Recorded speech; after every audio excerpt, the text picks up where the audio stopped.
আমার বাড়ি হচ্ছে যশোর জেলার একদম প্রপারে টাউনে সদর জেলার।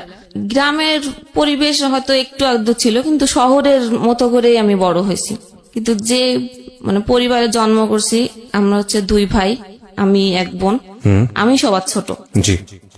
বাবা কি করতেন? আমার বাবা বিজনেসম্যান ছিলেন। আচ্ছা। বড় ভাই যখন বড় ভাইয়া কি জিনিস সেটাও আমি বুঝি না, যেটা আমার ভাই আমার থেকেও 10 বছরের বড়। আচ্ছা আচ্ছা, বাবার মতোই বলে চলে। জি। আদর শাসনের দিক থেকে আমরা 3 ভাই 3 ভাই বোন 5 বছর করে করে গ্যাপ। ছোটবেলা থেকে আমাকে যখন 4 বছর বয়স, তখন সবাই যখন স্কুলে যেত, আমি হয়তো তাদের পিছ ধরে স্কুলে চলে যেতাম। আমাকে ভর্তি তখনও করে নাই। আচ্ছা, ওকে। তখন আমার 4 বছর বয়স। তো তাদের সাথে যেতাম, কিন্তু এত হেলদি ছিলাম, হাঁটতে পারতাম না। সবাই কোলে করে নিয়ে যেত। আচ্ছা। তো সেখানে সবার ওই যে পড়া শুনে শুনে মুখস্থ। আমি হচ্ছে ক্লাসে দেখা গেল পড়া বলতে বলতো আমি সব বলে দিতাম। আচ্ছা। তখন টিচাররা মাকে ডেকে পাঠালেন যে আপনার বাচ্চা তো সবকিছুই পারে, ভর্তি করে দেন।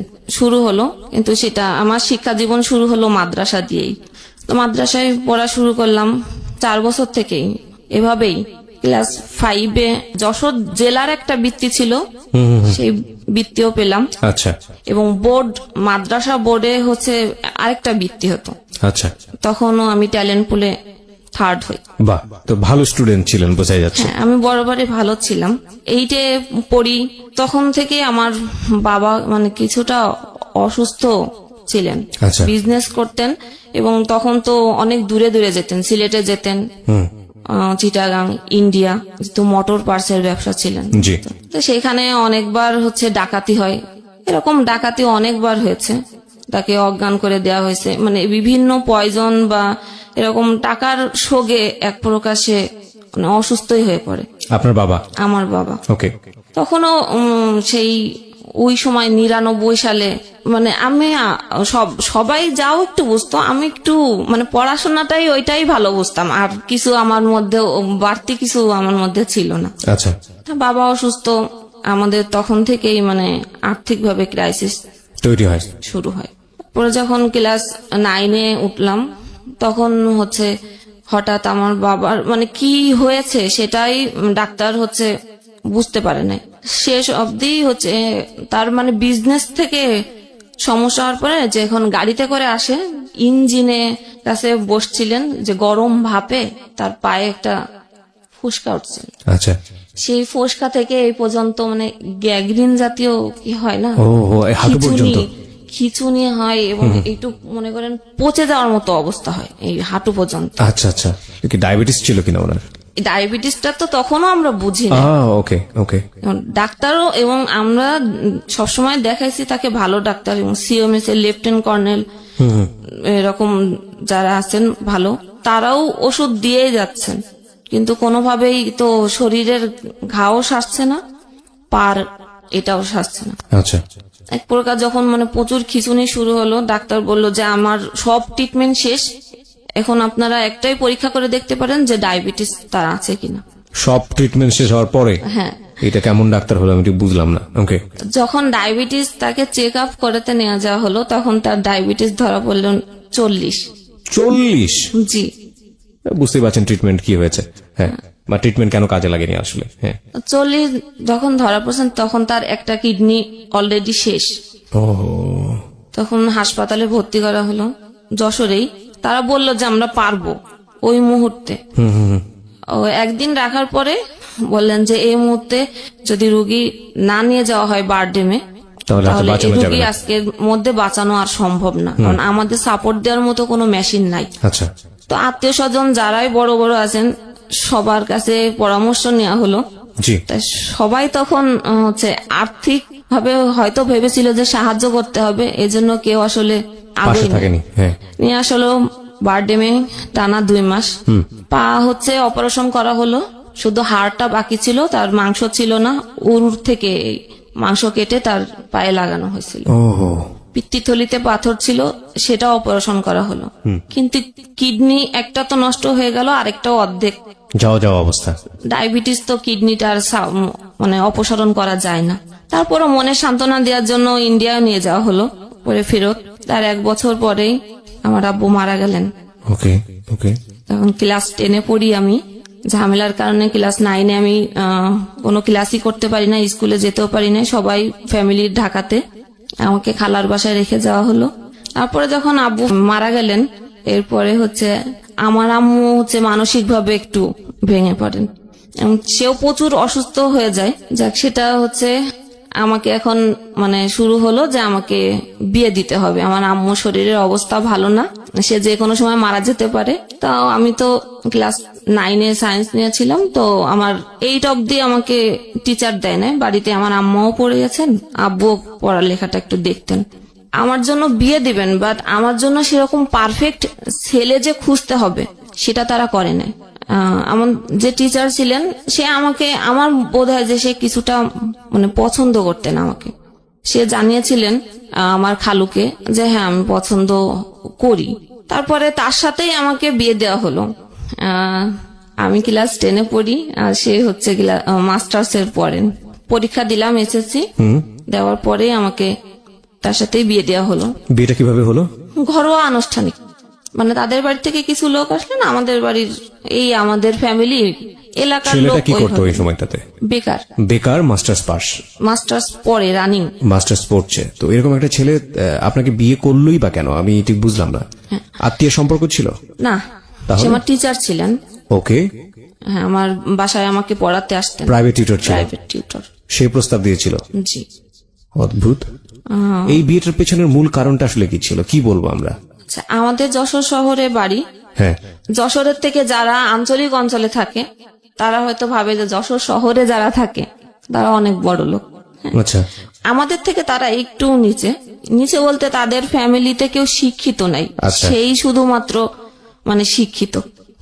হয়তো ভেবেছিল যে এক বাবার এক মেয়ে, বাবা বিজনেস করতেন, অনেক কিছু রেখে গেছে, পাবো কিছু, সেটাই আশা করে হয়তো সে মানে বিয়েটা করেছে। আচ্ছা।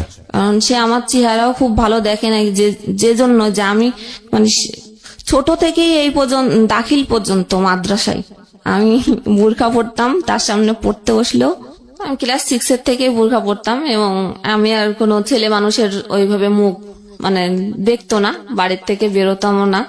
এবং যখন টিচারের সামনে পড়তে বসতাম, প্রাইভেট টিচারের সামনে, সেখানেও বোরখা পরে মুখ ঢেকেই পড়তে বসতাম। আচ্ছা। সবাতে সে আমার শুধু হয়তো চোখটাই দেখতে পেত। আচ্ছা। তার মনের ধারণাতে যে আমি অনেক সুন্দরী, সেই হিসেবে হয়তো সে কখনো দেখেইনি বিয়ের আগে? আমাকে দিয়ে দেখে নাই, আগে চেহারা দেখে নাই। আচ্ছা আচ্ছা। এবং আমার ফ্যামিলিতে আমার মা হচ্ছে খুবই মনে করেন যে ইসলামী মাইন্ডের রক্ষণশীল মহিলা যেটাকে বলে। আমাদের বাড়িতে আগে থেকেও টিভি ছিল না, এখন অবধি পর্যন্ত টিভি আমাদের বাড়িতে ঢোকে নাই। তার ধারণা টিভি দেখলে খারাপ হয়ে যায়। ওকে ওকে। এবং গান টানও সে শোনা পছন্দ করে না। যাই হোক, আমি যখন ক্লাস 5-এ পড়ি, আমার বড় ভাই তখন ঢাকাতে চলে আসছেন। আচ্ছা। সে চলে আসছিলেন, তার কোনো খোঁজ খবর নেই। পরে আমি যখন ক্লাস 8-এ পড়ি তখন জানতে পেরেছিলাম যে ভাইয়া বিয়ে করছে ঢাকাতে। ফ্যামিলি চলতো কিভাবে তাহলে? যে বাবার বিজনেস আর আমার আম্মা ঘরে টিউশনই করতেন, এইটা দিয়েই সংসার চলতো। জি। ওকে। এর মাঝখানে আপনার বিয়ে হয়ে গেল? হ্যাঁ, আমার ক্লাস। এবং আপনার মতামত নেওয়ারও প্রয়োজন মনে করেন না? আমি অনেকবার নিষেধ করেছিলাম, মানে সে আমার স্যার, ঠিক আছে, সে পড়াশোনায় ভালো স্টুডেন্ট, সেটাও ঠিক আছে, কিন্তু আমার তো বিয়ের বয়স হয় নাই। আচ্ছা। এবং আমি বরাবরই যখন ভালো স্টুডেন্ট, তখন আমার হয়তো একটা স্বপ্ন ছিল ভালো কিছু করবো, ভালো কিছু হব। ওকে। কিন্তু আমি বলে, কত সালে এটা মনে আছে প্রথম এই যে ঘটনাটা ঘটলো বিয়ের? আমার বিয়ে হয়েছে 2005 সালে। 2005 সালে। ওকে। যেখানটা আমরা ছিলাম। তারপরে বিয়ে হলো। এরপরে প্রথম অবস্থায় তো সবারই খুব ভালো যায়, সে ম্যাচেই থাকতেন। আচ্ছা। তো সপ্তাহে একদিন আমাদের বাসাতে আসতেন। ওকে। পরে কলেজে ভর্তি হতে হবে, তার কোনো মতামত নাই যে আমি কোন কলেজে ভর্তি হব, মানে কোথায় হব, তার কোনো মতামত নেই। আমার আম্মা বারবার তাকে বলছিলেন যে কোথায় ভর্তি করবো, ভালো কলেজ, কোনো মতামত কেউ দিতে পারলো না। কিন্তু বিয়ের আগে তো আপনাকে সে দেখেনি, বিয়ের পরে সে দেখলো, দেখার পরে তো একটা ব্যাপার থাকে যে সে কি হতাশ হলো নাকি খুশি হলো? প্রতিক্রিয়াটা কি ছিল? সেই তো আগে জানিয়েছিল যে না আমি তাকে পছন্দ করি, আচ্ছা আমি তাকে বিয়ে করতে চাই। আচ্ছা আমার জন্য আর অন্য কোথাও বা দ্বিতীয় কোনো ছেলেও দেখা হয় নাই। আচ্ছা তো বিয়ের পরে এখন মতামত না দেওয়ার পরে একেবারে যখন ভর্তির লাস্ট পর্যায়ে আর কোথাও নাই, তখন একটা নাম করা না, আবার একেবারেও খুব ভালো না, একদম সিরিয়ালের শেষের দিকে একটা কলেজের আমাকে ভর্তি করা হলো, সেটা কম্বাইন্ড কলেজ। এতদিন পড়েছিলাম মহিলা মাদ্রাসাতে, ওকে মাদ্রাসায় আলিমে আবার ভর্তি করতে চাইছিলেন, কিন্তু আমি জোর জবরদস্তি করেই বলছিলাম যে না আমি এবার কলেজে পড়বো। কলেজে ভর্তি হলাম অবশেষে, জি যশোর কলেজ, যেটা ছেলে মেয়ে একসাথে। এর আগে তো এতদিন পড়ে আসছি মহিলা মাদ্রাসা ছিল। কলেজে দিয়ে আসতেন সকালবেলা, আচ্ছা ক্লাস করতাম, কিন্তু সে কোথায় বসে থাকতো কি চলে যেত এটা তো আমি কখনো খেয়াল করতাম না। আচ্ছা বসে থাকতো, যেহেতু ছেলে মেয়ে কলেজ একসাথে ক্লাস করতে গেলে সবার সাথে কথা বলতেই হয়, ওইটা সে দূরের থেকে অনেক সময় থেকে ফলো করতো। আচ্ছা বাসায় যখন সে আসার সময়ও নিয়ে আসতো সাথে করে, ক্লাস শেষ হয়ে গেলে 5 মিনিট যদি কলেজ থেকে বেরোতে দেরি হতো, বাসায় এসে বলতো যে আমি ছেলেদের সাথে কথা বলি, 5 মিনিট পরে কেন বেরোলাম, ভিতরে তাহলে কি করতেছিলাম, সন্দেহ করতো। সন্দেহ। আমি কিন্তু ছোট যখন, আসলে বিয়ের আগে কি বিয়ে কি জিনিস আমি সেটাই কিন্তু বুঝতাম না। আচ্ছা বিয়ের পরে একদিনের জন্য আমাকে শ্বশুর বাড়িতে নিয়ে যাওয়া হলো। আমি কি বুঝি না যে শ্বশুর বাড়িও তখনও কি, আমি যে আমার শাড়ি গেট আপ খুলে সন্ধ্যার সময় ছেলে পেলে অনেকে দেখলাম যে দড়ি লাফ খেলছে, আমিও কিন্তু সবার সাথে দড়ি লাফ খেলছি। ওকে ওকে। তখন গ্রামের মানুষ তো ধারণা কত কিছুই তো বলে, যে বিয়ে করে আসছে দেখছো কিরকম মেয়ে বিয়ে করছে।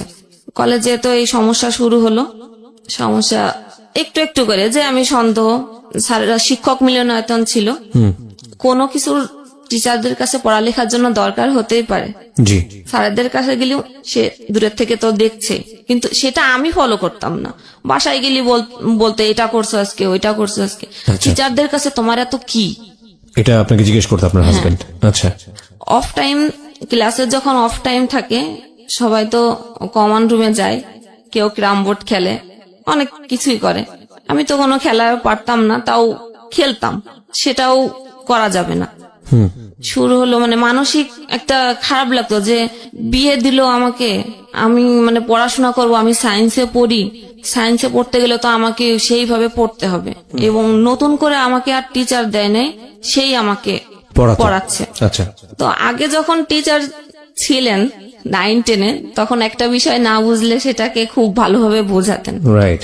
এখন যখন বউ হয়েছি, তো আমি একটা বিষয় বুঝতে গেলে তোমার মাথায় এগুলো এখন ঢুকবে না, তুমি এখন বোঝো না, স্বাভাবিক জিনিস বোঝো না। এখন কলেজে যে নতুন নতুন ছেলে পাইছো, এখন আর পড়ালেখা আমাদের, তখন আর আমাকে অত ভালো করে পড়া বোঝাতো না, ফেলে দিত বই খাতা, উচ্চতর গণিত করতে গেলে ওটা একটু হার্ড ছিল, বই খাতা চেলে ফেলে দিত।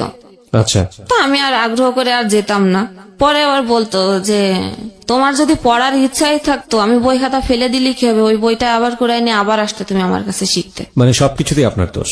হ্যাঁ, বলে যে আমাদেরও এরকম স্যারেরা অনেক এরকম করছে আমাদের সাথে, তারপরেও আমাদের শিখার আগ্রহ ছিল দেখে আমরা স্যারদের কাছ থেকে জোর করেই শিখছি।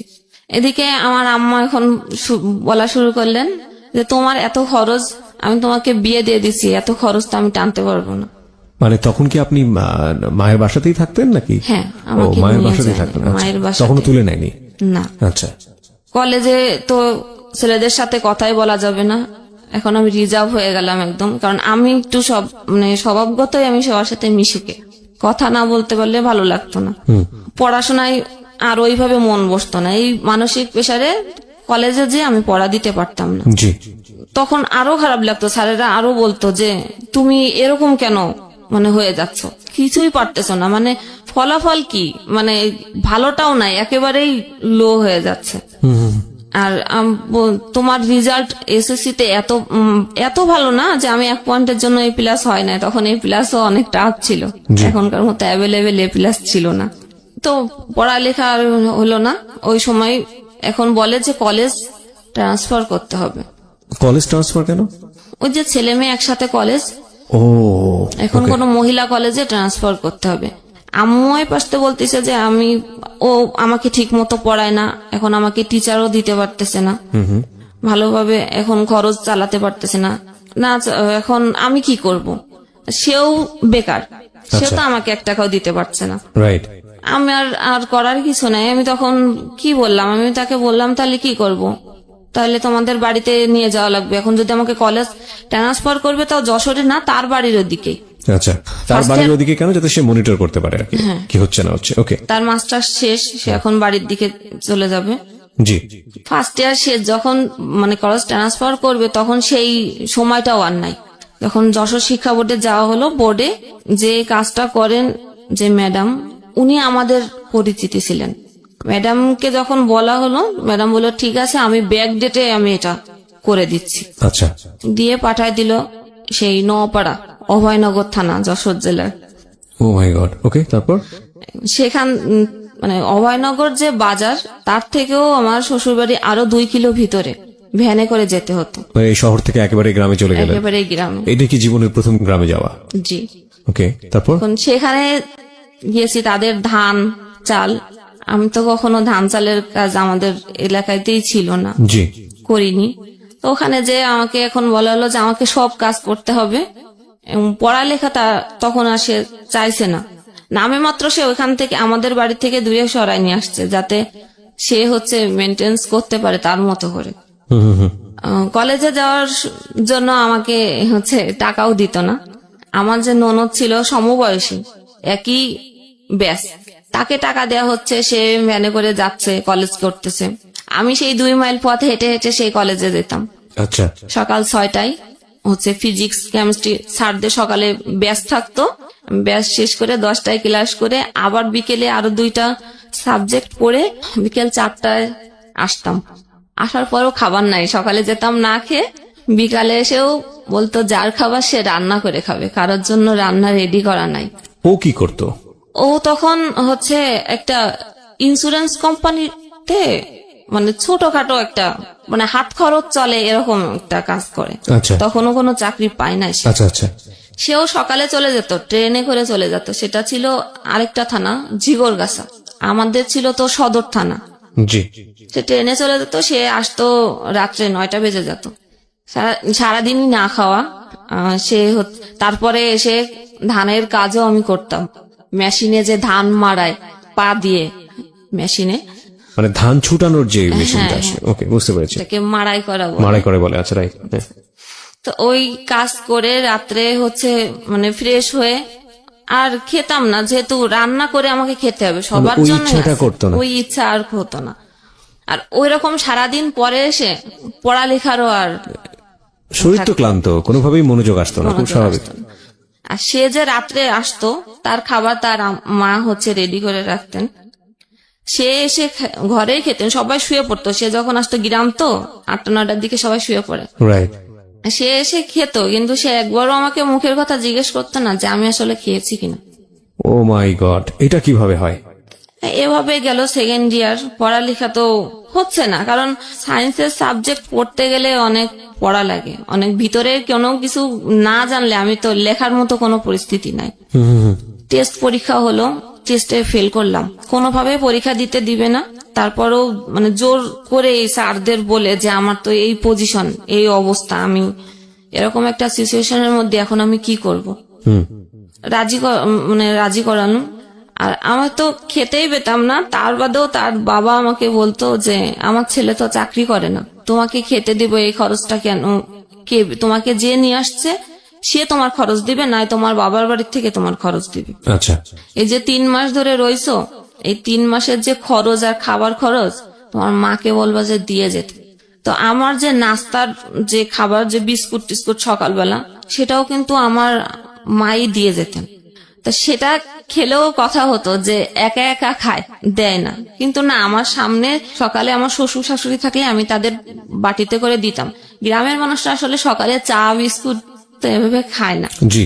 তারা ওই সকালে উঠে ভাত রান্না করে, 3 বেলায় ভাত খায়। হ্যাঁ, দুপুরবেলা কোনো কাজ থাকে না, তারা দুপুরবেলা এই মাঠের এইগুলো কাজ সারে, আবার যে সন্ধ্যার পরে রান্না করে। রাইট। দুপুরের খাবারটা সাধারণত ওই সকালবেলাতে যে যেটা রান্নাটা রান্না হয় হয় ওটাই ওটাতেই খায় দুপুরে। মানে তারা কাজ করলে তো 3 বেলা রান্না করলে তো আর সব কাজ করতে সম্ভব না, পারে না। সম্ভব নয়।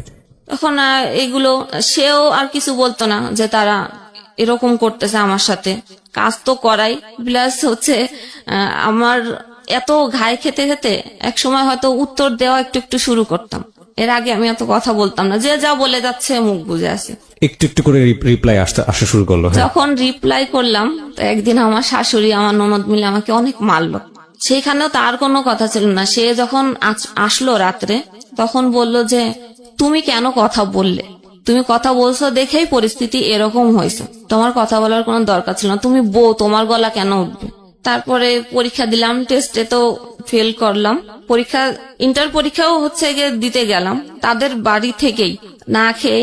ফিজিক্স পরীক্ষা ছিল যেদিন, আমি হচ্ছে 3 দিন না খাওয়া, আচ্ছা বোর্ড পরীক্ষা। আচ্ছা। তো পরীক্ষার হলে যাওয়ার পরে প্রশ্ন হাতে নিয়ে আমার আর সেন্স ছিল না, ওহো, আমি লিখবো কি, মানে অ্যাটেন্ড হয়েছে আর পরীক্ষায় দিনে পরে পরীক্ষা দেওয়ার পরে তো ফেলই আসছে। মানে ফিজিক্স আর কেমিস্ট্রিতে আমার ফেল আসছে, সব সাবজেক্টেই হয়েছে মানে ভালো না, 3 পয়েন্ট পাস কোন রকম, 45 করে মার্ক। তো তার মানে আপনি ফাইনালি এসএসসি পরীক্ষায় ফেল করলেন, তাই কি? হ্যাঁ। এটা কি পরীক্ষা ছিল? এটা ইন্টার এইচএসসি। ও এইচএসসি ছিল, তার মানে আপনি ইন্টার পরীক্ষায় ফেল করলেন। আমরা বিরতি নিব, আরেকটা প্রিয় শ্রোতা, ছোট্ট একটা বিরতি। গল্পটা কিন্তু কেবল শুরু হয়েছে, হ্যাঁ, এবং ঘাত প্রতিঘাত আছে, বিভিন্ন বাঁক আছে। এই বাঁকের দাঁড়ায় কোথায় গিয়ে সেটা আসলে অচিন্তনীয়, এবং সবসময় আমরা যে কথাটা বলি, জীবন নাটকের চেয়েও নাটকীয়, অনুমান করা যায় না আসলে গল্পটা কোথায় গিয়ে দাঁড়াবে।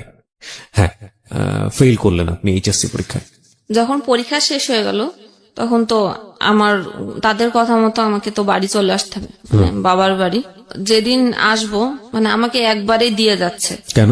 মানে আপনাকে নিয়ে আমাকে সংসার করা? বলে নাই যে আমাকে দিয়ে যাচ্ছে সে একবারে, মানে তাদের বাড়িতে আমাকে নিয়ে বিভিন্ন অশান্তি। এবং তার মা এটা বলেছিল যে আমার মেয়ে যতদিন বিয়ে না হবে, আমার যে সমবয়সী যে মানে ননদ ছিলেন, ততদিন আমি ওই বাড়িতে আসতে পারবো না, ওকে, আমি থাকতে পারবো না। মানে আপনার ননদের বিয়ে হওয়ার পরে আপনার যেতে হবে ওখানে? যেতে হবে, এটা তো আমার শাশুড়ি তো আমাকে সবসময় বলতেন যে তোমাকে আমাদের পছন্দ না, যে পছন্দ করছে তুমি তার সাথে সবকিছু বুঝে নিও। ওকে ওকে, তারপর? তা যেদিন মানে গোছানো হয়ে গেছে, তো আমি যদিও আমার সাথে এরকম করতো, তাও আমি একটু কেন যেন ভালো না, আমার অনেক মানে আগে ভালোবাসি না এভাবে, কিন্তু এখন একটু টান হয়েছে। আমি তাকে ছাড়া মানে কোথাও যেতে চেতাম না। শাশুড়িকে না, আমার হাজবেন্ড হাজবেন্ডকে ছাড়া? ওকে। এখন আমাকে দিয়ে আসবে, আমি তাকে বারবার বলতেছি যে আমি যশোরে, মানে সে অফিসে যাবে, আমাকে মানে যশোর স্টেশনে ড্রপ দিয়ে নামায় দিবে, কিন্তু সে ওই ট্রেনে চলে যাবে মানে ঝিগরগাছা। আচ্ছা, আমি বলেছি যে না, আমি এভাবে যাব না, আমাকে নিয়ে গেলে সাথে করেই আমার বাড়িতে নিয়ে যেতে হবে। আর আমি তো জানি না যে আমি যে কয়দিন থাকি তুমি হচ্ছে মানে ঝিগরগাছা থেকে যশোর কাছে, যশোর থুয়ে তারপরে অভয়নগর, তা আমাদের এখানে অনেক কিছুদিন থাকো, তারপর আবার একবারে চলে যাব। সে কোনোভাবে মানে রাজি হচ্ছে না যে আমাদের বাড়িতে সে যাবে না, ইভেন সে আমাকেও দিয়ে আসতে যাবে না, সে স্টেশনে আমাকে নামায় দিবে। আচ্ছা। তা আমি তখন একটু জেদ করেই বসলাম যে তাহলে আমি দরজায় যে তালা লাগাবে, আমি তালাটা দিব না, তালা আমার হাতে, তালার চাবি। তখন মানে সে আমাকে মানে মারে, মানে আমি রাগের শেষে তালাটা আমি চেলে দিছিলাম, ছুঁড়ে দেওয়ার পরে তালাটা যে তার কপালে লাগে, কপালে লাগলে এখান থেকে মনে করেন ব্লাড বেরোতে থাকে, ব্লাড বের হয়। এখানে একটু ব্লাড বের তো সে তো বাড়ির মানে পরিস্থিতি তো গ্রামের মনে করেন আশেপাশের বাড়িতে যারা আছে মানে সবাই চলে আসছে চিল্লাচিল্লিতে যে বউ মাথা ফেটে ফেলেছে। হ্যাঁ, আচ্ছা। পরিস্থিতি এতই খারাপ, তখন ফোন দিছে আমার বাড়ি থেকে আমার আম্মাকে যে আপনার মেয়েকে এসে নিয়ে যান, আমি আপনার মেয়েকে দিয়ে আসতেও পারবো না, কিছু করতে পারবো না। তা আমার আম্মা তখন নাকি অনেক জ্বর ছিল, সে আসতে পারে, বলছে যে আমার তো উঠার মতো পরিস্থিতি নাই, তাহলে তুমি বাজারে নিয়ে যে একটু বাসেই উঠাই দাও। আচ্ছা। বলছে যে না, আমি সেটাও পারবো না, আপনাকে এইখানে এসে নিয়ে যাওয়া লাগবে। তারপরে হচ্ছে মানে কি বলবো, আমার তো তখন কথা ওইভাবে বেরোতে আছে, তার বোন, তার মা, আশেপাশের লোকজন মানে সবাই মনে করেন আমাকে একেবারে তুলাধোনা যেটাকে বলে। আমি তখন হচ্ছে যখন বেশি কথা বলা শুরু করলাম, তখন আমি বোরখা পরা ছিলাম, বোরখার যে ইস্কাফের ওড়না, তখন সে আমাকে ওই ওড়না দিয়ে গাছের সাথে বেঁধে রাখলো। আপনার হাজবেন্ড? হ্যাঁ। এরপরে আমার এত সিরিয়াস অবস্থা শুরু করলো, আমার মা আসতে ওই অসুস্থ অবস্থায় বাধ্য হলো। তা আমার আম্মা এসে একটা কথাও সে বলে নাই যে কি হয়েছে বা কেন হলো, কি জন্য হলো, সে কোনো কথাই বলে নাই। আমার ব্যাগ গোছানো ছিল, এসে আমার আম্মা ব্যাগটা নিয়ে বলতেছে যে চল। আর কিছুই তাকেও বলে নাই তার, কিন্তু তারা তো সেই চিল্লাচিল্লি করতেছে, আমার মা কোনো কথা বলতে চায় নাই। যাওয়ার সময় তাহলে বলতেছে যে আমার বাড়ির থেকে ফার্নিচার দিয়েছিল, ওই তোষক বালিশ এইগুলো চেলে ফেলে ফেলাই দিচ্ছে যে এইগুলোও নিয়ে যান, কিছুই লাগবে না। আমার কোনো কথা না বলে শুধু বই খাতাগুলো বস্তার মধ্যে ভরে নিয়ে চলে আসলেন।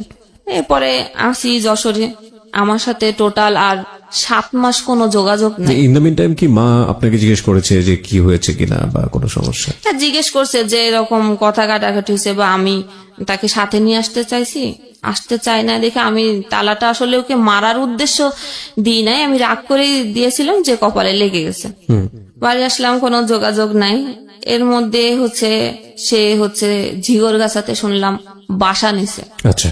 ফার্নিচার যেগুলো আমার বাড়ি থেকে দেওয়া হয়েছিল ওইগুলো সে নিয়ে যে ঝিগরগাছাতে বাসা নিয়ে সে একা একা ওইখানে থেকেই অফিস করে। আমি তো রেজাল্ট বেরোলো, তো বললাম ফেল। এরপরে তো আমাকে আবার পড়া শুরু করতে হবে। কলেজ তো সেই দূরেই পড়ে গেল, এখন আবার কলেজ কাছে হচ্ছে না। হ্যাঁ, এখন তাদের বাড়িতে তো আর থাকার পরিস্থিতি নাই, এখন আমাকে দেওয়া হলো কলেজের হোস্টেলে। ওখানে থেকে পড়া শুরু করলাম আবার, কিন্তু তাও পড়ায় আর মন বসতো না। সবসময় মাথায় এইগুলোই কাজ করতো যে কেন হলো, আর এগুলো তো হওয়ার চিন্তা করেননি আপনার লাইফে? কারণ আমি যে পরিবেশ থেকে বড় হয়ে পর্যন্ত আসছি, এরকম কোনো হওয়ার তো কোনো আশাও করা যায় না। আর তাকে তো দিয়েছে শুধু সে শিক্ষিত, এটা দেখেই তার সাথে আমার বিয়ে দিছে। তারপরে পড়া শুরু করলাম, পড়ায় যখন মন বসতো না, তখন আমার এই অবস্থা, খোঁজ নিত না টোটাল। তখন আমার আম্মা ওই যে বললাম যে একটু হুজুরি মন মানসিকতা, তো সে একজন হুজুরকে দেখাইছিলেন যে আমার মেয়ের তো এরকম সংসারের এই অবস্থা, তা কোনো ব্যবস্থা করা যায় কিনা। তো তারা দেখে দেখে বললেন যে এটা তার শ্বশুর বাড়ির থেকে এরকম জাদুটোনা করে না, এরকম কিছু করছে, এই কারণে তার রাখবে না দেখে এগুলা করছে যাতে সংসার না হয়। ঠিক আছে, পড়লাম। এখন হোস্টেল থেকে বাইরে বেরোলেই ওদের এলাকার লোকজন যখন দেখতো, তখনই এই ফোন দিয়ে রাস্তায় করে বেড়াচ্ছে, কিন্তু কিছুই করতাম না। পরীক্ষা দিলাম, তার মধ্যে আমি তার সাথে এই সময়টাতে কোনো যোগাযোগ নেই হাজবেন্ডের সঙ্গে? যোগাযোগ নাই, যখন বাড়িতে থাকাকালীন যোগাযোগ নেই। যখন হোস্টেলে দেওয়া হলো, তারপরে আমি আমার রুমে যে মেয়ে ছিল তার কাছ থেকে ফোন নিয়ে আমি তার সাথে যোগাযোগ করেছিলাম। যোগাযোগ করে আমি যোগাযোগটা কেন করলেন? কেন জানি মনে পড়তেছিল, ওকে খুব মিস করছিলেন। হ্যাঁ, ওকে। 7 মাস পর সে কিন্তু কখনো যোগাযোগ করে নাই। তখন কিন্তু আমাদের বাড়িতে ফোন আছে, আমার ভাইয়ের ফোন আছে। রাইট। তো এই 7 মাস জীবনের কি মনে হচ্ছিল, সবচেয়ে কঠিন সময় ওইখানে? না, কঠিন মনে হতো না, এই জন্য যখন আমি মনে করতাম তখন আমার ওই কষ্টের স্মৃতিগুলো সামনে যখন ভেসে উঠতো, তখন ভাবতাম যে না থাক, ও আমার সাথে এটা করছে, আমি কেন ফোন দিব। এটা ভেবে ভেবেই 7 মাস পার হয়ে গেছে যে আমি আর ফোন দিব না, দেখি তার আমাকে দরকার কিনা। ওকে। তারপরে আমি যোগাযোগ করে একদিন ঝিগরগাছায় যাই। সে যে বাসা নিয়ে থাকে ওই বাসাতেই, তখন ছিল রোজার সময়। ওকে। তো আমি বরাবরই কখনো রোজা ভাঙি না, সবসময় রোজা রাখি আমি পুরোটাই। সেও রোজা রাখে, কিন্তু নামাজ পড়ে না, একক তো রোজা রাখে। তো ইফতারি আনছে, বলছে যে আমাকে দেখে বলতেছে, তুমি ভাইবো না যে তুমি আসতো দেখে আমি এত ইফতারি আনছি, আমি বরাবরই আমার নিজের জন্যই এতটুকুই আনি। জিনিসটা আমার খারাপ লাগছিল যে আমি এটা তো আনছে, আমি হয়তো ভাবছি যে আমার জন্য আনছে, এটা তো বলার দরকার ছিল না, তাহলে আমি কিছুই বুঝতাম না। এটা যখন আমাকে বলছে তখন আমার একটু খারাপ লাগছে যে আমি এত মাস পরে আসলাম, তার ইফতারি নিয়ে কমান্ড এটা। তারপরে আমার বাড়ি থেকে জানতো না যে আমি তার কাছে আসছি, কারণ বাড়ির থেকে সম্পূর্ণই নিষেধ ছিল যে তার সাথে যোগাযোগ না করার।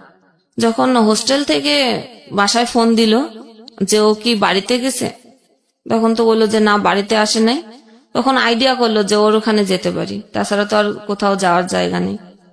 আমার ভাইয়া তাকে হচ্ছে গিয়ে ফোন দিয়ে তাকে অনেক মানে রাপই করে যে আমার বোনকে না বলে কেন নিয়ে গেছিস, দিয়ে যা।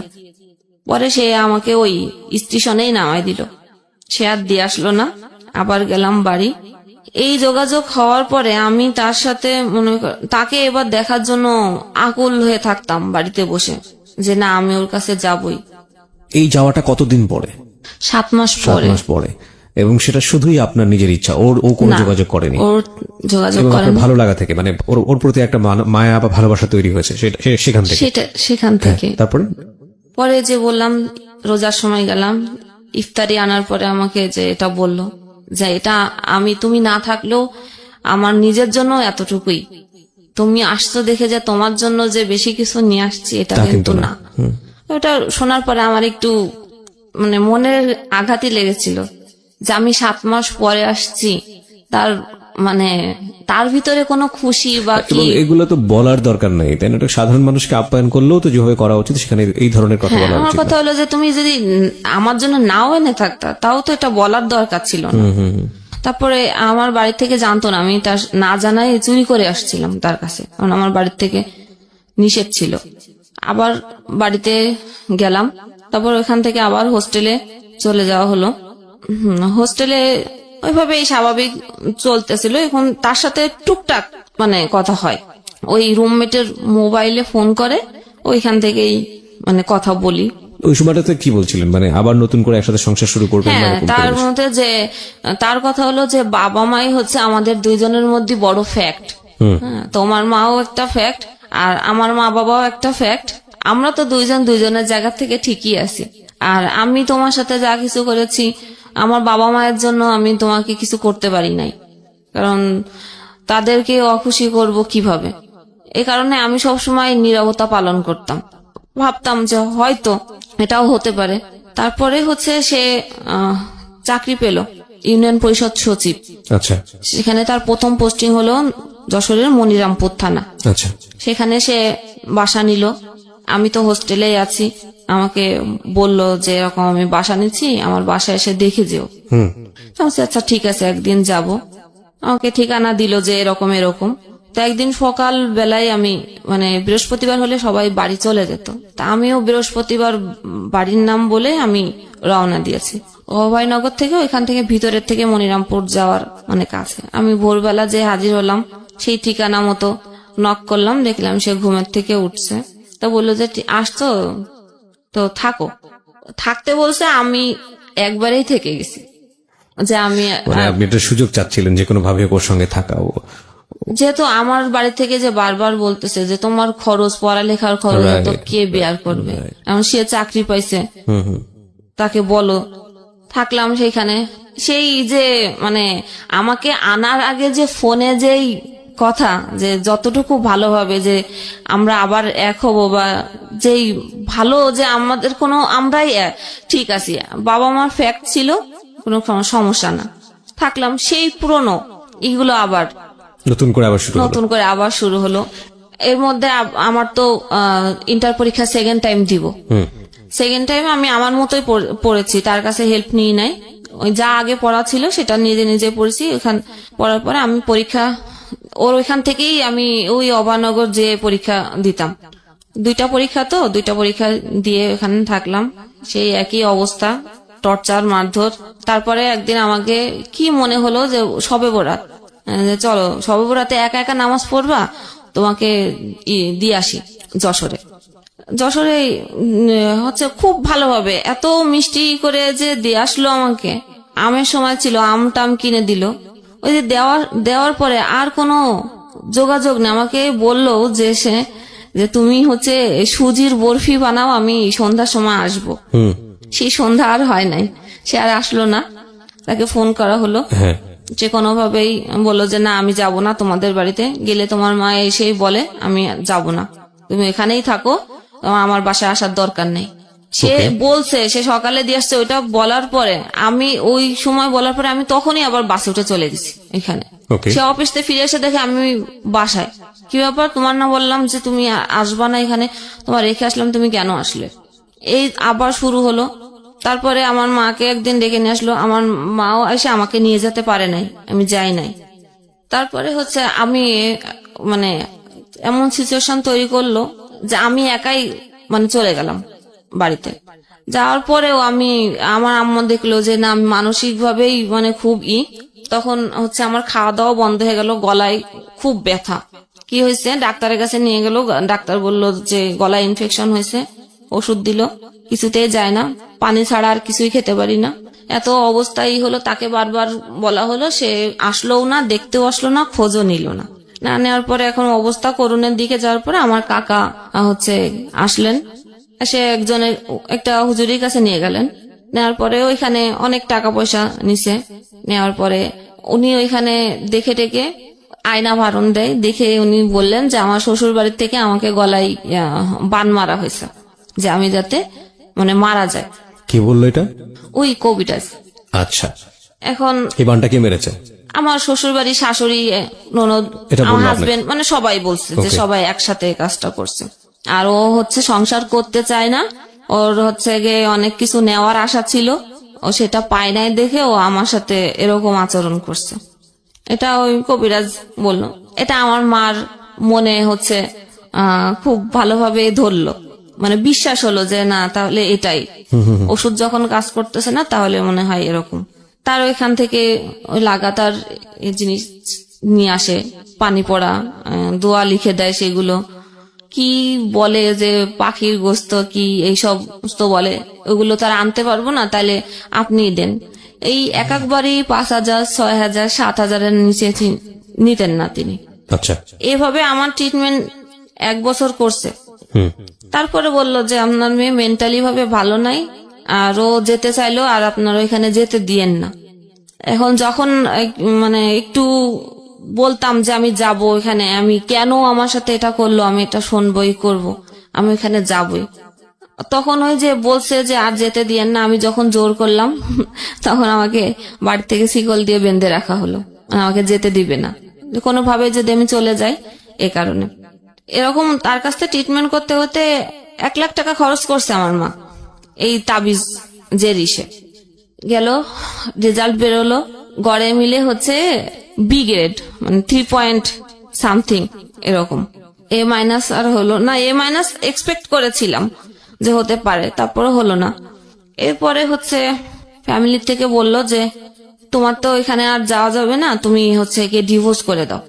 আমি কোনোভাবে ডিভোর্স করতে রাজি হইনি। তারপরও বারবার আমার মা বললো যে এখানে তোমার তাবিজ করতেছে, মেরে ফেলবে, তুমি মরে যাবা, তার থেকে ভালো তুমি ডিভোর্স করে দাও। আমি ডিভোর্স করতেই চাই না। তারপরে জোর জবরদস্তি করে তাদের ফ্যামিলি থেকে ডাকা হলো, তারা আসলো অনেকে। আর আমার ছোট ভাই চাকরি করতেন একটা পত্রিকাতে, সেইখানেও হচ্ছে সবাইকে ডেকে তাদের কোনো কথা বলার স্কোপ দেওয়া হলো না। ডাইরেক্টই আমাদের বাড়ি থেকে কথা যে আমরা আর মেয়ে দিব না, সবকিছু রেডি করা আছে, কাগজপত্র সিগনেচার হয়ে যাক। তো হয়ে গেল, আমি আমার মতে করে ফেললাম।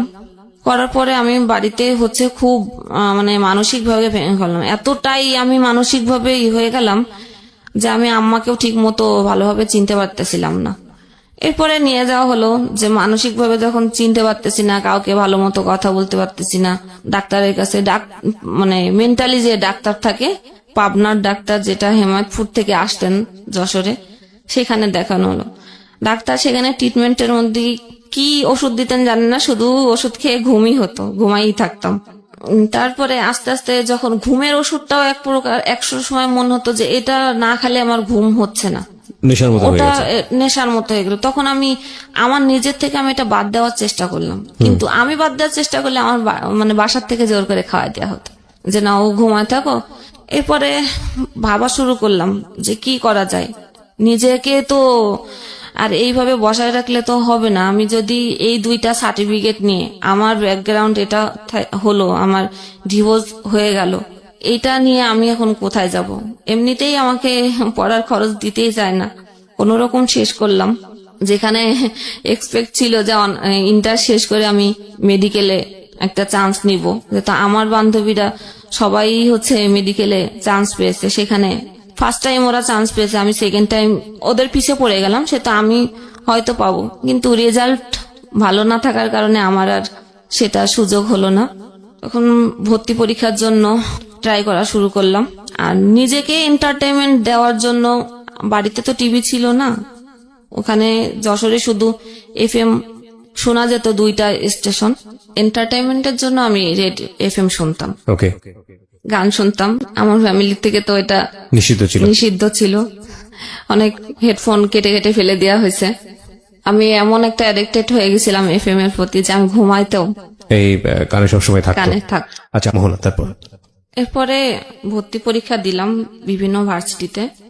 আলটিমেটলি আমার জগন্নাথ ভার্সিটিতে চান্স হলো, কিন্তু বাড়ির থেকে কোনোভাবে আমাকে দিল না ভর্তি করে। আচ্ছা, না দেওয়ার পরে আমি কবিরাজি ট্রিটমেন্ট চলছে এদিকে? হ্যাঁ চলছে এগুলোর প্রতি আমি বিরক্ত ছিলাম, কিন্তু উপায় ছিল না। যেহেতু পানি খাবো, সেই পানির মধ্যে হয়তো মিশাই দিয়ে রাখতো। আচ্ছা, খাবারের মধ্যে। এটার মূল কারণটা কি ছিল? যে আমাকে যে কিছু একটা করা হয়েছে উল্টাপাল্টা, সে কারণে তোমাকে হচ্ছে। আর আমি এত কিছু আমার সাথে করার পরেও আমি তার প্রতি অ্যাডিক্টেড কেন, আমি বারবার কেন তার কাছে ছুটে যাই। তোমরা তো চাচ্ছিলে এক হতে, আলটিমেটলি ও চাচ্ছিল নাকি তুমি চাচ্ছিলে শুধু?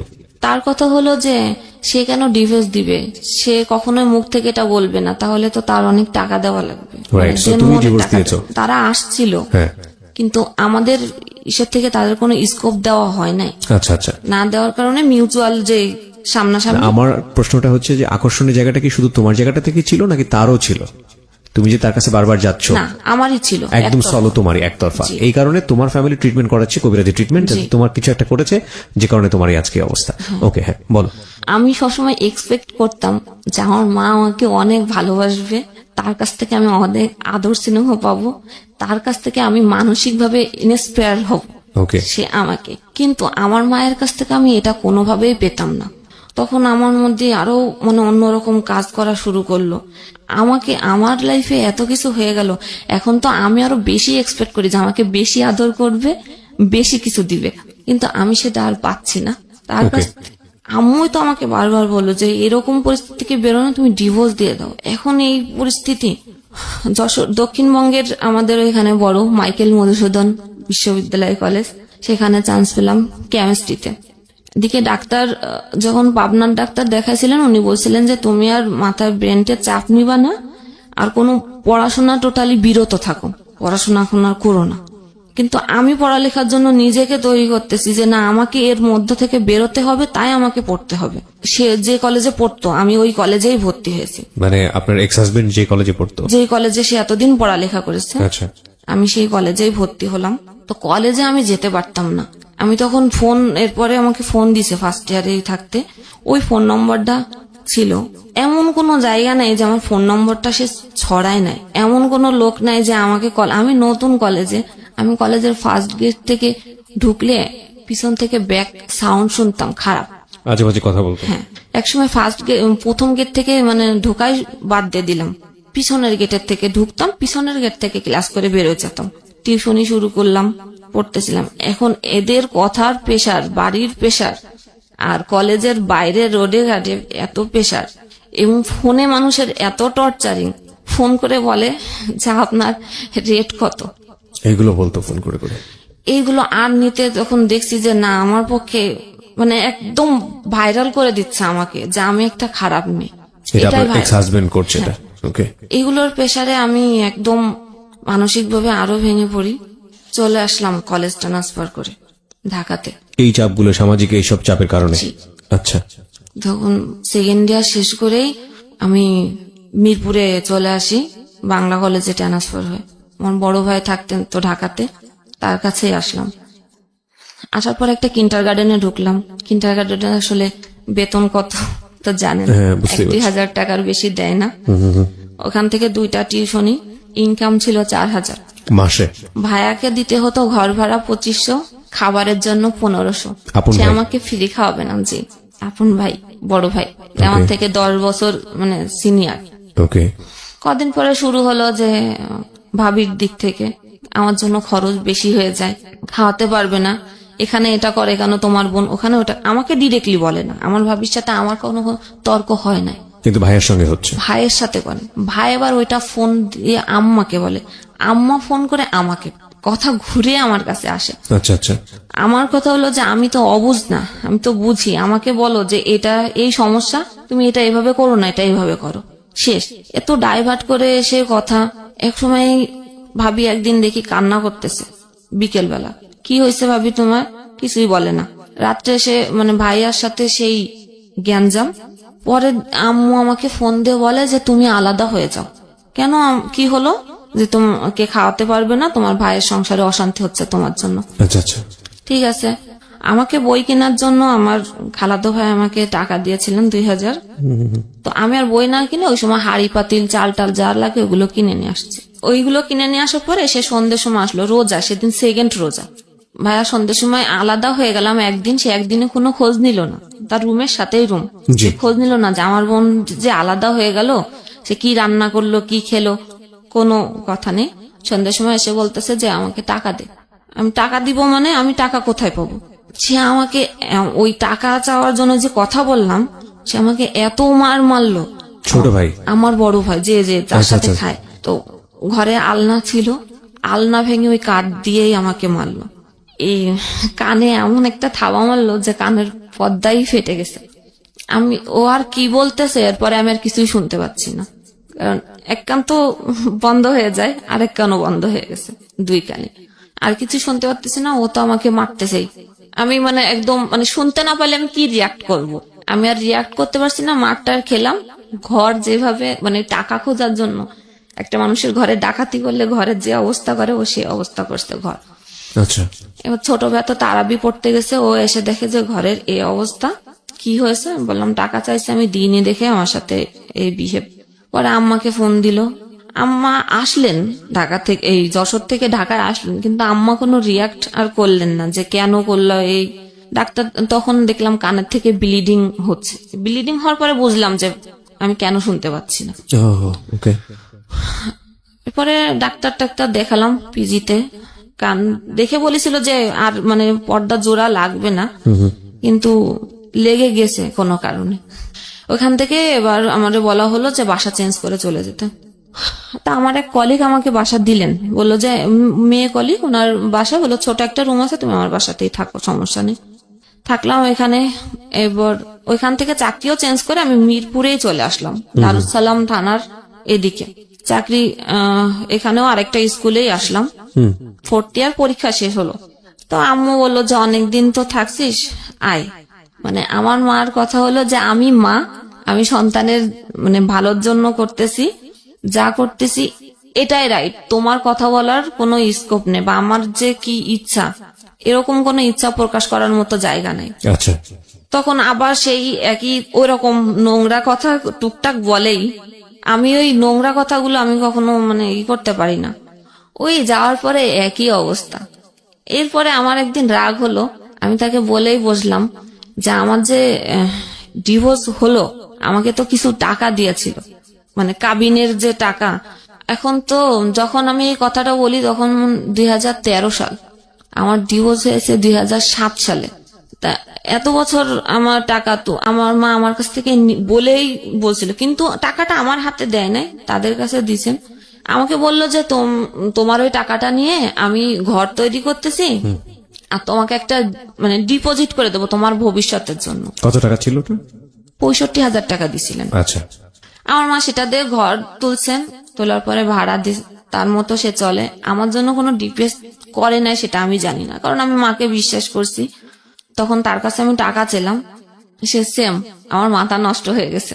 ওই রিয়াকশন থেকে আমি পাগল হয়ে গেছি। আবার ওইখানে দৌড়লেন, তারা বলছে হ্যাঁ পাগল টাগল হয়ে গেছে, আর হচ্ছে সেটাও না, ওই পাগল মাথা একটু নষ্ট হয়েছে, সেটার কারণ হলো যে তার অন্য কারোর সাথে অ্যাফেয়ার আছে, সেই কারণে সে টাকা চাচ্ছে, এই কবিরাজি ট্রিটমেন্ট। জি। আমি আমার মাকে হাজার বোঝানোর চেষ্টা করেছি যে আমার কারোর সাথে অ্যাফেয়ার নেই। যদি সেটাই হতো তা আমি ঢাকা শহরে তো এত কয় বছর পার করে আসলাম, আমি তো অনেক কিছু করতে পারতাম, আমি সেটা করি নাই কখনো। সে শুনলো না। এক প্রকার রাগ করেই আমি বলেছিলাম তাহলে আমার টাকাগুলো আমাকে ফিরাই দাও, এবং এই যে কত বছর আমাকে এই টাকাগুলো রাখছো সেটা লাভ সহই আমাকে দেওয়া লাগবে। এটা যখন বলার পরে সে কি করলো, আমার মাথা তো নষ্ট হয়ে গেছে, সে বাড়ি থেকে চলে গেল আমার মা রাগ করে। যে আমার বিভিন্ন আত্মীয় স্বজনের কাছে যে বলল, এবং কবিরাজের কাছে তো আগে গেছেই, বলেছে যে আপনাকে টাকার জন্য আপনার মেয়ে আপনাকে মেরেও ফেলতে পারে। আমার মার মনে ভয় ঢুকে গেল। ও মাথা যখন খারাপ হয়ে গেছে তখন মনে হয় সত্যি সত্যি হচ্ছে যে আমাকে মেরে ফেলতে পারে। সে আমার থেকে দূরে থাকে, রান্নাঘরে খায়। আমাকে কখনো একবারের জন্য আমার মা বলে না যে আমি তো খাচ্ছি, তুই তো এই ঘরে আসিস, আয় আমার সাথে মানে বসে খা। ভালো মন্দ রান্না হচ্ছে, পোলাও রান্না হচ্ছে, মাংস রান্না হচ্ছে, আমাকে কি বলে না একবার খেতে। ওর বলার স্টাইল অনেক বেশি হেসে হেসে বলে, এবং আমি খুব ভালোভাবে খেয়াল করছিলাম এটা এক একজনের ধরন। এই হাসিটা কি আসলেই হাসি? এই হাসিটা আসলে কান্না, অভিমান, কষ্ট, কিংবা যদি বলেন রাগ, দুঃখ, যাই বলি না কেন আসলে এক্সপ্লেইন হয় না, আপনারা নিজের জায়গা থেকে বুঝে নেবেন। হ্যাঁ বলেন তারপর। তো আমি সবসময় ভাবতাম যে মায়ের কাছ থেকে ভালোবাসা পাবো যেখানে, সেখানে আমার সাথে এরকম একটাবারও তার কি কখনো আমার জন্য ফিল হচ্ছে না, কষ্ট হচ্ছে না? আমার মার একটা কথা, আমি 50 টাকা তোমাকে দিতে পারবো না, তোমার কাজ তুমি করে নিয়ে তোমার জীবন আমি কোথা থেকে দেব? কিন্তু আমার মায়ের অ্যাবিলিটি এমন ছিল না যে সে আমাকে দিতে পারবে না, বা আমার মা আমার ভাইদের প্রতিও ডিপেন্ডেন্ট ছিল না যে ভাইরা দিবে সেই হিসাবে তাকে চলতে হবে। ওকে। আমাদের বাড়ি হচ্ছে যশোরেই 2 তলা বাড়ি, নিচে ফ্ল্যাট ভাড়া দেওয়া। দোতলা বাড়ি আপনাদের? হ্যাঁ। তারপর ওই এইরকম অবস্থা? নিচে ফ্ল্যাট ভাড়া দেওয়া, 2 পাশে 3 শেড ঘর করা, সেখানে ভাড়া দেওয়া। এবং আমার ভাইয়াও টাকা দেয় আম্মুকে। আমার আম্মার একার খরচ তো আর আসলে অত লাগে না, সে কি আমাকে পারে না দিতে? কিন্তু সে আমি চাইলে দিচ্ছে না, কিন্তু আমি দেখতেছি যে কবিরাজের বাসায় 5,000, 6,000, 10,000ও যদি লাগে, ইভেন যদি তার ধার করাও লাগে, সেটা সে দিয়ে আসছে অন্ধবিশ্বাস থেকে। হ্যাঁ, ধার করেও সে টাকা দিয়ে আসছে। তখন আমি রাগ করে চলে গেলাম। আমি প্রথম ফার্স্ট আমার চাচা বাড়িতে। আমার মানে এত বছর জীবনে আমি চাচা, মামা, ফুপু, খালাতো ভাই বোন বা কারোর সাথে কখনো মিশতে দেওয়া হয় নাই। ভাই বোনের যে কি সম্পর্ক, কি টান, বা এক জায়গা হলে কত মানে মানুষ উপভোগ করে আনন্দ, সেটা কখনো করি নাই। তো গেলাম, সেখান থেকে খোঁজ পেল আমার খালু, বললো যে তুই আমাদের বাড়িতে বাসায় আয়, তোর কি হয়েছে দেখি। ওখানে যে থাকার পরে সেই একই অবস্থা। আম্মু খালু এগুলো বিশ্বাস করে না, কিন্তু খালামণিকে আম্মু চুপি চুপি ওই জিনিসগুলো দিয়ে আসে, যে ঠিক আছে তোর এখানে আছে, তুই এগুলো খাওয়াস ওকে, পানি টানি এগুলো। আমি একদিন ফলো করলাম যে আমার মা যে জিনিসগুলো আমাকে বাসায় খাওয়াতো, সে জিনিসগুলো আমি খালার বাসায় ওই যে ময়লার ঝুড়িতে আমি দেখতে পেলাম। তখন আমার জিনিসটা খারাপ লাগলো যে এইখানেও আমি আসছি, এখানেও এই অবস্থা, তাহলে এখানে থাকা যাবে না। তারপরে খালা আমাকে একটা কথা বলছিল, ওইটা আমার বেশি হার্ট করছিল, যে বাবা নাই তো অসহায়, এই কারণে রাখছি, মা কি করবে। তা আসলে অসহায় জিনিসটা আমাকে হার্ট করছে। ফাইনালি আমি আবার বাড়িতে গেলাম আম্মুর কাছেই। আম্মা তো বাসা থেকে আমাকে দেখেই বললেন যে ও যদি এই বাসায় থাকে, আমি এই বাসায় থাকবো না। শীতকাল, সন্ধ্যের সময় সে চলে যাচ্ছে আমাকে দেখে, সন্ধ্যের সময় আসছি। তা এত শীত, আম্মা চলে যাবে ঘরের থেকে, দরকার নাই, ঠিক আছে আমি বাইরে থাকতেছি। আমি সারা রাত শীতের মধ্যে, সোয়েটার নেই, কোনো কিছু নেই, আমি সারা রাত সিঁড়িতে বসে থাকলাম। আমার মা ঘরে ঠিকই ঘুমালেন লেপের মধ্যে। সেখানে ভাইয়াকে ফোন দিলেন ঢাকায়, যে ওর তো মাথা খারাপ হয়ে গেছে, এখন কি করবি কর, ও তো আমাকে মেরেই ফেলবে। আমি অমুককে দেখাইছিলাম, সেখানে এই কথা বলছে, তুই আয়। ভাইয়া ওই রাত্রে রওনা দিল ঢাকা থেকে। আসলো সকালবেলা, এসে দেখে যে আমি দাঁড়ায় আছি উঠানে। তো মানুষজন ডেকে বলল যে দেখেন, একটা সুস্থ মস্তিষ্কের লোক কখনো এই শীতের মধ্যে সারা রাত কি বাইরে থাকতে পারে? তাহলে বোঝেন সবাই যে আমার মা যেটা বলে সেটা রাইট কিনা, যে ও আসলে তাহলে পাগল হয়ে গেছে। তাই আমি পাগল হয়ে গেছি। আম্মাকে ওই সময় ও কি করলো, ব্যাগটা গুছাইনে পাঠাই দিল কোথায়। আমি আমার মার পিছ পিছ দৌড়াইছিলাম রাস্তা, যে তুমি যেও না, আমি তোমাকে কখনো মারবো না, আমি এটা করতে আসি নাই, আমি মারতে চাই নাই, আমি কেন মারবো, তুমি তো আমার মা, আমি তোমাকে কেন মারতে যাব। সে আমার কোনো কথা শুনল না, চলে গেল। বাসায় থাকলাম। বড় ভাইয়ের এখানে আসলেন ঢাকাতে। এখান থেকে কি বুদ্ধি পেয়ে গেছে, আমি বাড়িতেই একা একাই, কোনো চাল না, কোনো কিছু না, কোনো কিছুই রেখে যায়নি, খাবার কোনো কিছু, রইছি আমি একা। আমার ছোট ভাই আমাকে অনেক মারলো যে তোর জন্য আমার মা এই বাড়িতে থাকতে পারে নাই, তোকে এই বাড়িতে আর থাকতে দিব না। তাহলে আমি কোথায় যাব সেটা জানি না, তুই কোথায় যাবি, কোথায় যে থাকবি, তুই কি খারাপ জায়গাও যদি চলে যাস সেটাও আমাদের দেখার দায়িত্ব না। তারপরে পাশের বাড়ি থেকে একটা ছেলে এসে ও বলল যে থাকবে, ও থাকুক, আপনি মানে কিছু করেন না। আমার কাছ থেকে ফোন ছিল, ফোনও নিয়ে নেওয়া হলো। আমার কাছে একটা টাকা, কিছু টাকা ছিল, সেটাও নিয়ে নিল, গেল। ছোট ভাইয়া চলে গেল আবার ঢাকাতে। ও যে পৌঁছাইছে আর বড় ভাই আবার হয়তো রওনা দিছে, আমি জানি না, যেহেতু আমার কাছে ফোন নাই, কোনো কিছু আমি জানি না। সকাল ভোরবেলা দরজা নক করছে, তারপরে খুলে দেখি যে ভাইয়া, বড় ভাইয়া এসে আমাকে রড দিয়ে অনেক মারলো। লোহার একটা রড ছিল, সারা শরীরে রক্ত জামা। কি আমাকে কেন মারতেছো? তো টাকা চাইছো, একটা ছেলের সাথে সম্পর্ক, প্ল্যান করে আসছি আমি, এগুলো চাকরি টাকরি ছেড়ে দিয়ে প্ল্যান করে বাড়িতে আসছি যে টাকা পয়সা নিয়ে আমি চলে যাব। তা আমি টাকা চাইছি, ভালো কথা, টাকা নিয়ে নেয় না। টাকা মা ছিল না বাসায়, মা চলে গেছে, তুই টাকা চুরি করছিস। আমি টাকা চুরি করছি, কত টাকা? 50,000 টাকা। আমি চুরি করছি, আমি চুরি করলে আমি ঘরে কেন? রাইট। আমি চুরি করলে তো আমি নিয়ে চলে যেতাম, তাহলে আমি কেন? আমি যদি প্ল্যান করে থাকতাম কারোর সাথেই চলে যেতাম, তাহলে তো আমার উপযুক্ত সময় ছিল যে বাড়িতে কেউ নাই, আমি তো নিয়ে চলে যেতাম। যখন সে আমার কোনো কথাই শোনে নাই, প্রচুর আমাকে মারলো এবং বাইরে থেকে তালা লাগা চলে গেল। যে আমার আব্বুর একটা ফ্রেন্ড ছিল পাশে, তাকে ডেকে আনলো। আনার পরে তাকে বললো যে আম্মা বলছে যে ও ঘরে সোনা গহনা ছিল, সেগুলো চুরি করে পাস করছে, আর 50,000 টাকা ছিল, সে টাকা ও পাস করে দিছে। তা আমি বলছি, এটা কে বলছে? বলছে মা বলছে। আমি বলছি আম্মা বলছে? আমার বিশ্বাস হয় না, কারণ আমি এত বছর, সে আমাকে মানুষ করছে, আমি চোর কি আমার হাত টাকা নেওয়ার অভ্যাস আছে কিনা একমাত্র সেই ব্যক্তি আমাকে বলতে পারবে যে আমি কেমন। তা আমার মা যদি বলে থাকে যে আমি চুরি করছি, তাহলে আমি বাড়ি থেকে চলে যাব। তা বলছে ঠিক আছে, আম্মাকে ফোন দিচ্ছি। আর প্রতিবেশী যারা যে কাকু, তারা বসাই আমার সামনে। তা আমি কাকুর কাছে রিকোয়েস্ট করছি যে আমার তো মারতে মারতে আর জায়গা রাখে নাই, তো তারপরও আমি মানে বাড়ি ছেড়ে যাই না। যদি আমার মা আমাকে এই কথা বলে যে আমি চুরি করছি, তাহলে আমি আজকে এখনই এই মুহূর্তে আমি চলে যাব, কারণ আমার আর বলার কোনো ভাষা নেই, এর কোনো উত্তর আমার কাছে জানা নাই। ফোন দিল, লাউডে দিল। হ্যাঁ, আমার মা ওই পাশ থেকে বলছে যে আমার ঘরে 50,000 টাকা ছিল, ও চুরি করছে, গহনা ছিল 5 ভরি, সেটা ও নিছে। আমি আর কোনো রিয়াক্ট করলাম না, বললাম আচ্ছা কাকু ঠিক আছে। কাপড় চুপড় নিলাম, বাট আমার সার্টিফিকেট গুলো কেড়ে নেওয়া হলো। আমার ভাই আমার সার্টিফিকেট গুলো কেড়ে নিল, দিল না। আমি সার্টিফিকেটের জন্য ওয়েট করতেছিলাম যে কখন দেয় ওটা। কোথাও যে করব কিছু করে, সেটার জন্য আমার সার্টিফিকেটের প্রয়োজন আছে। তারপরে বাড়িতে থাকতে দিল না, বের করে দিল ওই সময়। যে আমি আমার কাকু আমাকে নিয়ে গেল যে আমার বাসায় থাক, দেখি তোর মাকে বোঝাতে পারি কিনা। কাকুর বাসায় থাকলাম 14 দিন।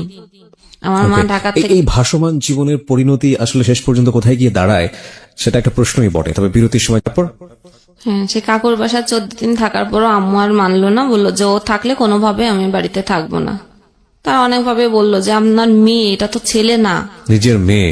হ্যাঁ, ছেলে হলে একটা জায়গায় যে রাত কাটাতে পারছে, যে কোনো কাজ করতে, এটা তো আপনার মেয়ে, ও তো চাইলেও পারবে না কোথাও যে কাজ করতে, বা আপনি কেন এটা বুঝতেছেন না? তাই কোনো কথাই সে শুনলো না। যাক, আমি ঠিক করলাম তাহলে আমি কোথায় যাব। তো ব্যাগ ট্যাগ নিলাম। সেদিন ছিল, এই দিনটা মনে আছে যে 14 ফেব্রুয়ারি 2015 সাল। আমি সেই আগের যার সাথে আমার বিয়ে হয়েছিল, এক্স হাজবেন্ড, জি, আমি তার অফিসে গেলাম। এতদিন পরে গেলাম। সেইখানে যাওয়ার পরে সে একটু না চেনার ভান করেছিল আমাকে দেখে। তারপরে ওইখানে যারা ছিল, মানে অফিসে তো অনেক লোকই থাকে, সেখানে পরিস্থিতি সামাল করার জন্য সে মানে নর্মালি আমার সাথে কথা বলার পর আমি বললাম যে আসলে আমার বাড়ির পরিস্থিতি একটু খারাপ, এরকম অবস্থা, আমার আসলে যাওয়ার জায়গা নেই, দেখে আমি লাস্ট অব্দি এখানে আসছি, যে আমার একটু থাকার ব্যবস্থা করা যায় কিনা। সে তখন তার কলিগের বাসায় আমাকে কিছুদিন রাখলো। রাখার পরে একটা এনজিওতে লোক নিচ্ছিলেন, সেখানে আমাকে পাঠানো মানে কলিগের বাসায় 1 মাস রাখার পরে একটা বাসা নিয়ে দেয়। সে বাসাতে সে আসতেন বলতে তার যখন ট্রেনিং থাকতেন, এর মধ্যে সে কিন্তু বিয়ে করছে, তার একটা ছেলে সন্তানও আছে। আচ্ছা, এটার পরেও আমি যখন গেলাম, সে আমাকে ওই মুহূর্তে আমার মুখের সামনে সে আমাকে ফিরাই দেয় নাই। সে কলিগের বাসায় 1 মাস রাখার পরে বাসা নিছে।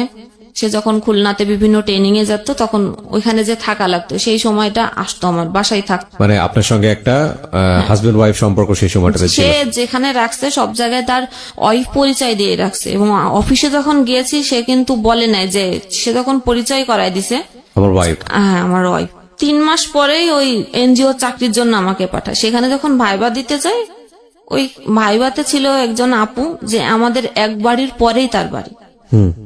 সে কিছুটা একটু একটু শুনছিল যেহেতু এলাকায়, তো সে বলছে তুমি ওনার ওয়াইফ, আমরা তো ওনাদের সাথে অনেক বছর কাজ করি, সেটা তো আমি জানি না। আমার তো এখানে আর বলার কিছু নেই, কারণ আমি তার কিছুই বললাম না যে আপু আমার আসলে জবটা দরকার। এখানে ট্রেনার হিসেবে আমি যোগদান করলাম। আপনার বিভিন্ন ইউনিয়ন কাউন্সিলে ভিজিডির চাল দেয় সরকার থেকে, ওটা একটা প্রকল্প। সেখানে স্যালারি আমার 5,000 টাকা ছিল, কিন্তু সে যে আমাকে ওই চাকরিটা দিয়ে আস্তে আস্তে যে দূরে সরাই দেওয়ার জন্য করছে, সেটা আমি বুঝি নাই। ওই কয় মাস সে আমাকে খরচ টরচ দিছে, বাসা ভাড়া দিছে, খাবার খরচ সবই দিছে। এইটুকুই বা করে কে? হ্যাঁ, তাই না? না করলেও তো পারতো। রাইট। এটা করার পরে এবং ওই চাকরিতে ঢোকার সময় 10,000 টাকা দিতে হয় জামানত। এখন অনেক মেম্বার, 10 টাকা করে হলেও অনেক টাকা হয়ে যায়। একা যখন টাকা তোলা হতো 4 লাখ 5 লাখ করে টাকা হতো। এই কারণে জামানত দেওয়া। 10,000 টাকা সে নিজেই দিল জামানত হিসেবে। এরপরে আর যোগাযোগ যখন করে না, তখন আমি বাসাতে মানুষের কাছে কি জবাবদিহিতা করব? যে কাউন্সিলরকে আমাকে দিয়ে আসছে সেখানেও তো সে একই পরিচয় দিয়ে আসছে। আমি তো কাউকেই জবাব দিবে না যে তোমার হাজবেন্ড কোথায়, কেন আসে না। কোন একটা ডাউট আছে, এটা তো মানুষ বোঝে, যে মাসের পর মাস আসে না, ফোন দেয় না, খোঁজ নেয় না, নিশ্চয়ই কোনো সমস্যা আছে। আমি আর কিছু বলতাম না। এরপরে আমি চাকরিটা ছেড়ে দিলাম। এত কথা উত্তর না দিতে পেরে? হ্যাঁ। আচ্ছা, যেখানে থাকবো না ওই মুহূর্তে আর চাকরি নাই। আসলাম কোনো রিলেটিভ না, যেহেতু কোনো রিলেটিভের বাসায় আমি যাওয়ার মতো পরিস্থিতি নাই। শুধু একটা রিলেটিভের বাসায় একদিন গেছিলাম থাকার জন্য 1 রাত, আমার ফুপু বাসায়। ফুপু বোন আমাকে ওই যে চোর, এজন্য সে আমাকে বটি নিয়ে কুপাতে গেছিল যে এই মুহূর্তে বাড়ি থেকে বেরোয় যা, তো এখান থেকেও চুরি করতে পারিস। কি অসহনীয় জীবন, কি অসহনীয় জীবন। অথচ সে আমার বোনটা আমার থেকে কিন্তু ছোট। এরপরে আসলাম আমাদের বাড়িতে। আপনি বলছেন এতগুলো ঘটনা ঘটে গেছে আপনার জীবনে, আপনি কাঁদছেন না? আপনি কি পাথর হয়ে গেছেন শোকে? সহ্য করতে করতে এখন আর চোখে পানি আসে না। আমি প্রতি মুহূর্তে যুদ্ধ করছি যে আমাকে উত্তরণ করতে হবে, কিন্তু একটা জিনিস এর মধ্যে শুধু মাথায় কাজ করতো যে আমাকে পড়ালেখা শেষ করতে হবে। এটা খেয়াল রাখবেন একটু, ওর গল্পটা কোথায় গিয়ে দাঁড়ায়। হ্যাঁ, তারপর? এরপর আমাদের বাড়িতে দীর্ঘদিন ভাড়া ছিল। উনাদের সাথে কোন এক প্রকারে ওইখানে যে রাস্তা আমার দেখা, ওনারা ওইদিকে বাড়ি করছেন ওই গ্রামে। উনাদের বাড়িতে যে আমি থাকি 1 মাস, উনারা অনেক ভালো। 1 মাস থাকছি, আমার আম্মার সাথে তাদের প্রতিনিয়ত দেখা হতো, কিন্তু তারা কখনোই কোনো সময় বলে না যে আপনার মেয়ে আমাদের বাড়িতে আছে। বরং তারা আরো জিজ্ঞেস করতো যে ও কেমন আছে, আপনার মেয়ে কোথায়। বলতো ও আছে, ঢাকায় আছে, কিন্তু তারা তো জানতো যে আমার বাসায় আছে। তো আপনার সাথে যোগাযোগ হয় না? বলতো হয়, যে কোনো একটা ভাবে পাশ কাটা যেত, আমার কোনো প্রসঙ্গ আসলে কথা বলতো না। তাদের বাসায় 1 মাস থাকার পরে আমি তখন মোবাইলে ফেসবুক অ্যাকাউন্ট খুলি। আচ্ছা। এর আগে আমার ফেসবুক অ্যাকাউন্ট ছিল না। তো ফেসবুকে ফ্রেন্ড লিস্টে নক করতাম ফ্রেন্ড যারা ছিল, যাদের চিনতাম না জবের জন্য।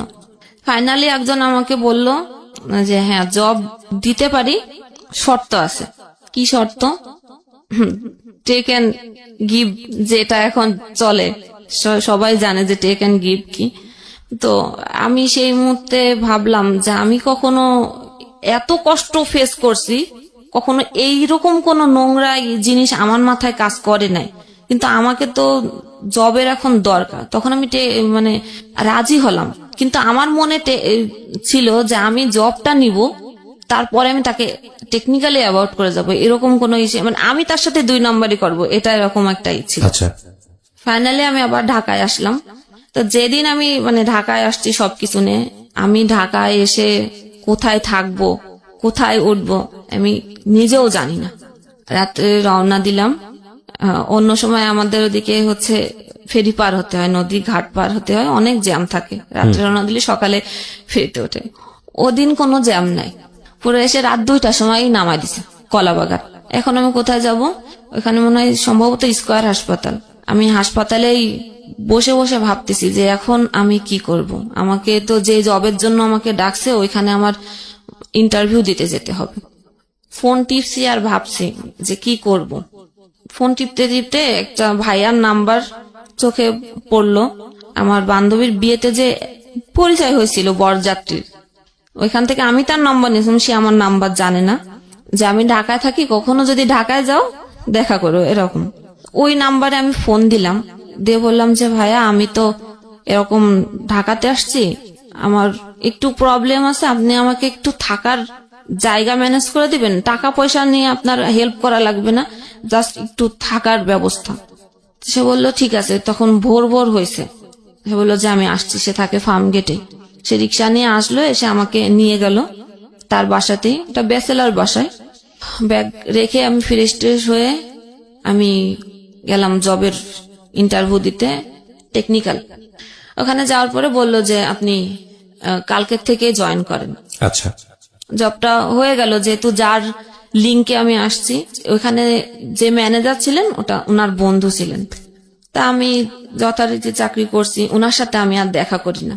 মানে কন্ডিশন ছিল জব হওয়ার পরে আপনি এই রিলেশনশিপে যাবেন। ওকে, আমি আর দেখা করি না। উনি বারবারই হচ্ছে আমাকে নক করতেই থাকে। এরকম করে প্রায় 6-7 মাস পার হয়ে গেছে জবে।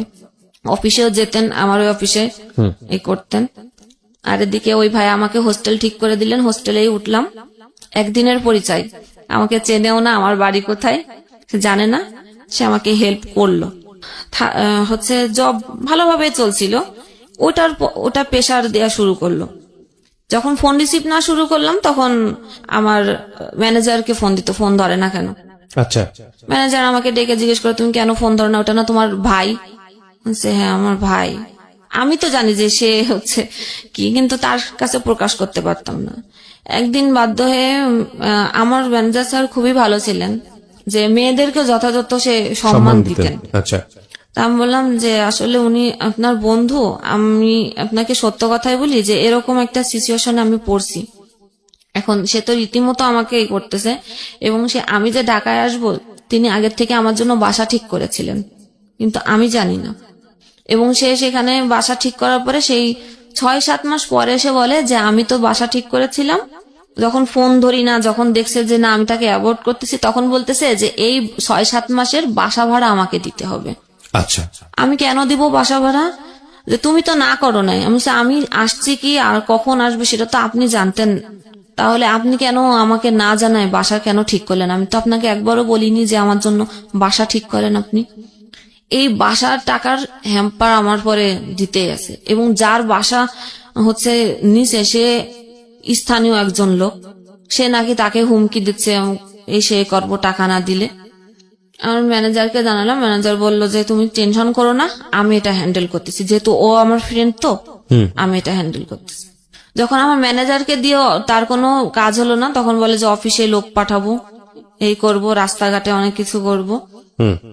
একটু ভয় পেতাম। এর মধ্যে হচ্ছে আমি মাস্টার্স ভর্তি হয়েছিলাম বাংলা কলেজে। না, আমি যখন ওই যে এনজিওতে ভর্তি এই চাকরিতে ঢুকলাম, তখন আমার মাস্টার্স এর ভর্তির ডেট আসলো। আচ্ছা, তখন আমি জানতাম না যে আমি ভর্তি হতে পারবো না, মানুষের কাছে টাকা ধার নিয়ে আমি ভর্তি হয়েছি। এর মধ্যে তো ভর্তি ওইখানে ঢাকায় চলে আসছি জবের জন্য। যশোরে ভর্তি? যশোরে ভর্তি। আচ্ছা, আসলাম। এখন পরীক্ষা দিতে, পরীক্ষার সময় সে এরকম শুরু করলো।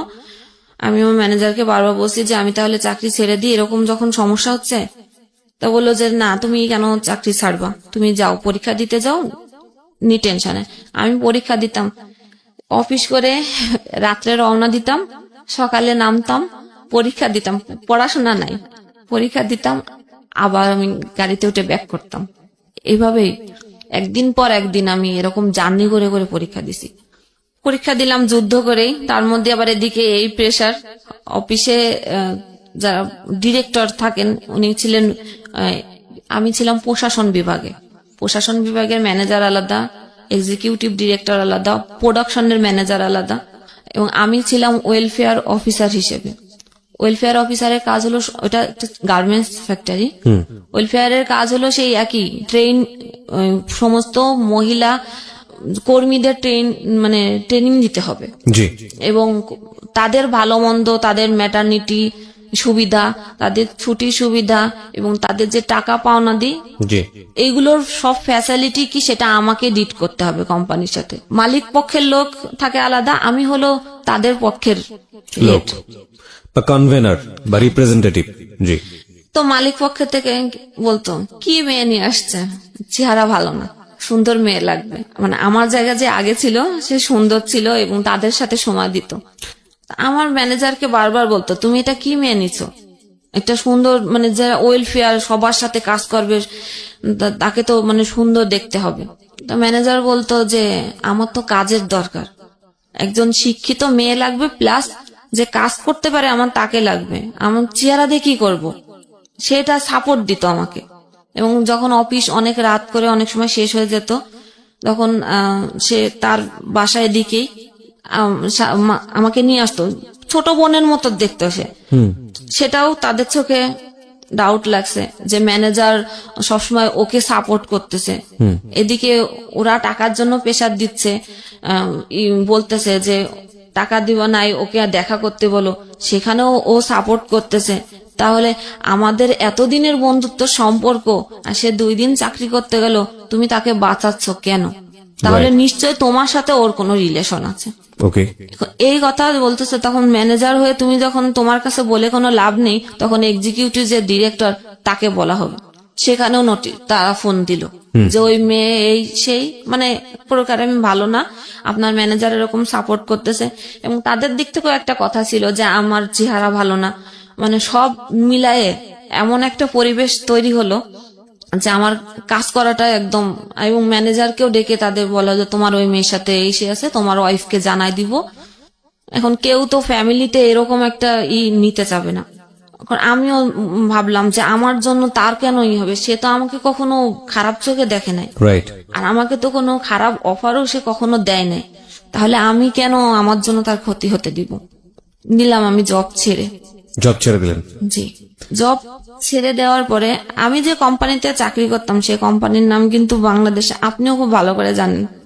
এই সময় আমি আর নতুন করে চাকরি পাচ্ছি না, যেখানেই আমি চাকরির জন্য কথা বলতেছি সেখানে সেই একই সমস্যা, গিভ এন্ড টেক।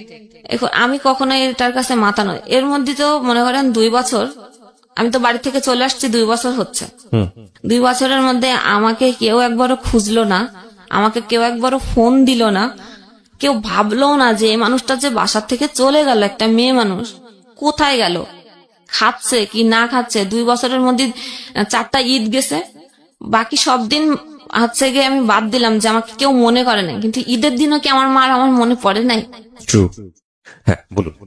তো এটা ফিল করতাম। ফিল করে আমি আমার নাম্বার থেকে ফোন দিলে আমার মা কখনো ফোন রিসিভ করতো না, অন্য আননোন নাম্বার থেকে ফোন দিয়ে আমি চুপ করে থাকতাম, শুধু একটু কণ্ঠ শোনার জন্য, যে মার কণ্ঠ একটু শুনবো। যখনই আমার কখনো হ্যালো শব্দটা শুনতো, যখনই বুঝতে পারতাম আমি, তখনই ঠিক ফোনটা কেটে দিত, আর কখনো আমার ফোন ধরতো না। এবং আমার ভাইও না, আমার বড় ভাই তো আমাকে টোটালি ওই সময়ই, সেই 2 বছর আগে আমার সাথে কথা বলে নাই। এখনো অব্দি আমার বড় ভাইয়ের সাথে আমার কোনো রিলেশন নাই, সে আমাকে আদৌ খোঁজে না। সে বলে যে আমার কোনো বোন নাই, আমার বোনের কোনো প্রয়োজন নাই। তারপরে তো হোস্টেলে আসি, কোনো জব পাই না। আমার যেটা জমানো ছিল, যতটুকু চলার দরকার ছিল, শেষ। এখন আমি কি করব? আমাকে তো আসলে এখন মনে হলো যে না, একজন সাথী প্রয়োজন জীবনে চলার পথে। যে আমি তো একা, আমাকে যে এরকম পারতেছে সে সেইভাবে আমাকে বলে যাচ্ছে, খারাপ কথা থেকে শুরু করে অফার দেয়া থেকে শুরু করে খারাপ, আমি কোনো ভালো কিছু পাই নাই। তখন এই যে কোম্পানিতে আমি চাকরি করতাম, এই কোম্পানিরই একজনের সাথে আমার পরিচয় হয়েছিল। পরিচয়টা এরকম যে আমি পরীক্ষা যখন মাস্টার্স পরীক্ষা দিতে যাচ্ছিলাম তখন অবরোধ ছিল, জি, কোনো গাড়ি নাই। আমি কিভাবে যাব তাকে বলেছিলাম, সে আমাকে ঘাট পর্যন্ত পৌঁছে দিয়েছিল। তারপরে আমি বাইকে করে করে আমি যশোর পৌঁছাইছি, যেখানে গাড়িতেই যেতে লাগে 7 ঘন্টা, বাইকে করে করে যশোর পৌঁছায়। ওই সময় পরিচয়, কথা বলার এক পর্যায়ে আমি তার সম্বন্ধে হয়তো অত কিছু জানতাম না। পরে এক পর্যায়ে আমি বলেছিলাম যে আমার তো আর কোনো গতি নাই, আমি আর পারতেছি না, আমার কাছে যা ছিল সবই শেষ। আপনি মানে প্রেম আমি বলবো না, কারণ 1 মাসের কথা, 1 মাসে কারোর সম্পর্কে প্রেম হয়ে যায় কারোর সাথে, এটা আমি বলবো না। আমি নিরুপায় হয়ে বলেছিলাম যে আপনি কি আমাকে বিয়ে করবেন? মানে আপনি প্রস্তাব দিয়েছিলেন? হ্যাঁ। সে বলেছিল মানে করব, আমাকে কিছুদিন ঘুরিয়েছিল। আচ্ছা। তারপরে অ্যাটলিস্ট সে আমাকে বিয়ে করলো। বিয়ের পরে আমি আস্তে আস্তে জানতে পারলাম তার ওয়াইফ আছে, একটা না 2টা। বিয়ের আগে আপনি জানতেন না? না। তো জিজ্ঞেস করা উচিত ছিল? হ্যাঁ, আমি জিজ্ঞেস করেছি, সে আমাকে স্বীকার করে নাই, করছে মানে একটার কথা স্বীকার করছে এবং বলছে যে তার সাথে আমার মানে কাগজপাতি বলতে ডিভোর্স হয়ে গেছে, কোনো রিলেশন নাই, আমি এখন একাই থাকি। যেহেতু আমার একটা প্রবলেম আছে এবং কোনো মেয়ের ফ্যামিলি যদি মানে পাশে না থাকে, সে মেয়েকে কখনো আমার জানা মতে বা আমার দেখা মতে, আমার লাইফ থেকে আমি বলতেছি, যে কোনো ভালো ছেলে বিয়ে করতে চায় না। বলবে যার ফ্যামিলি যার পাশে নেই, ওই মেয়ে আর কত ভালো, ওই মেয়ে তো ভালোই না। এবং সোশ্যাল কলটা এরকমই।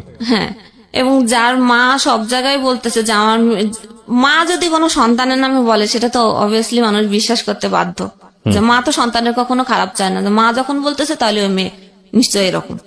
কোনো দিক থেকেই আমার কোনো বিয়ের কাজ আর আমার বাড়ি থেকে কখনো দেওয়ার চেষ্টাও করেনি, খোঁজেওনি, যেহেতু আমাকে খরচ করে বিয়ে দেওয়া লাগবে, এটা তারা করবে না। ফাইনালি তো বিয়ে করার পর এগুলো জানতে পারলাম। এগুলো আবার নতুন করে আরেকটা পেইন, যে বউ আছে, তাও একটা তো জানতামই, এরপরে শুরু হলো যে আরেকটা, এবং 2 জায়গায় তার 2টা সন্তান আছে, এবং সে প্রথম ঘরে যে সন্তান আছে সেটাকে সে আজও অব্দি অস্বীকার করে, যে ওটা আমার সন্তান না, ওইটা তার মানে ক্যারেক্টার খারাপ, অন্য কোথার থেকে এরকম হয়েছে। ঠিক আছে, সেটা তার ভাইয়ের সাথেই বলে, যে মানে তার ভাইয়ের সাথে সম্পর্ক ছিল। গেল সবকিছু মেনে টেনে নিয়ে আসি, এখন দেখতেছি যে তার রূপ আস্তে আস্তে বেরোচ্ছে।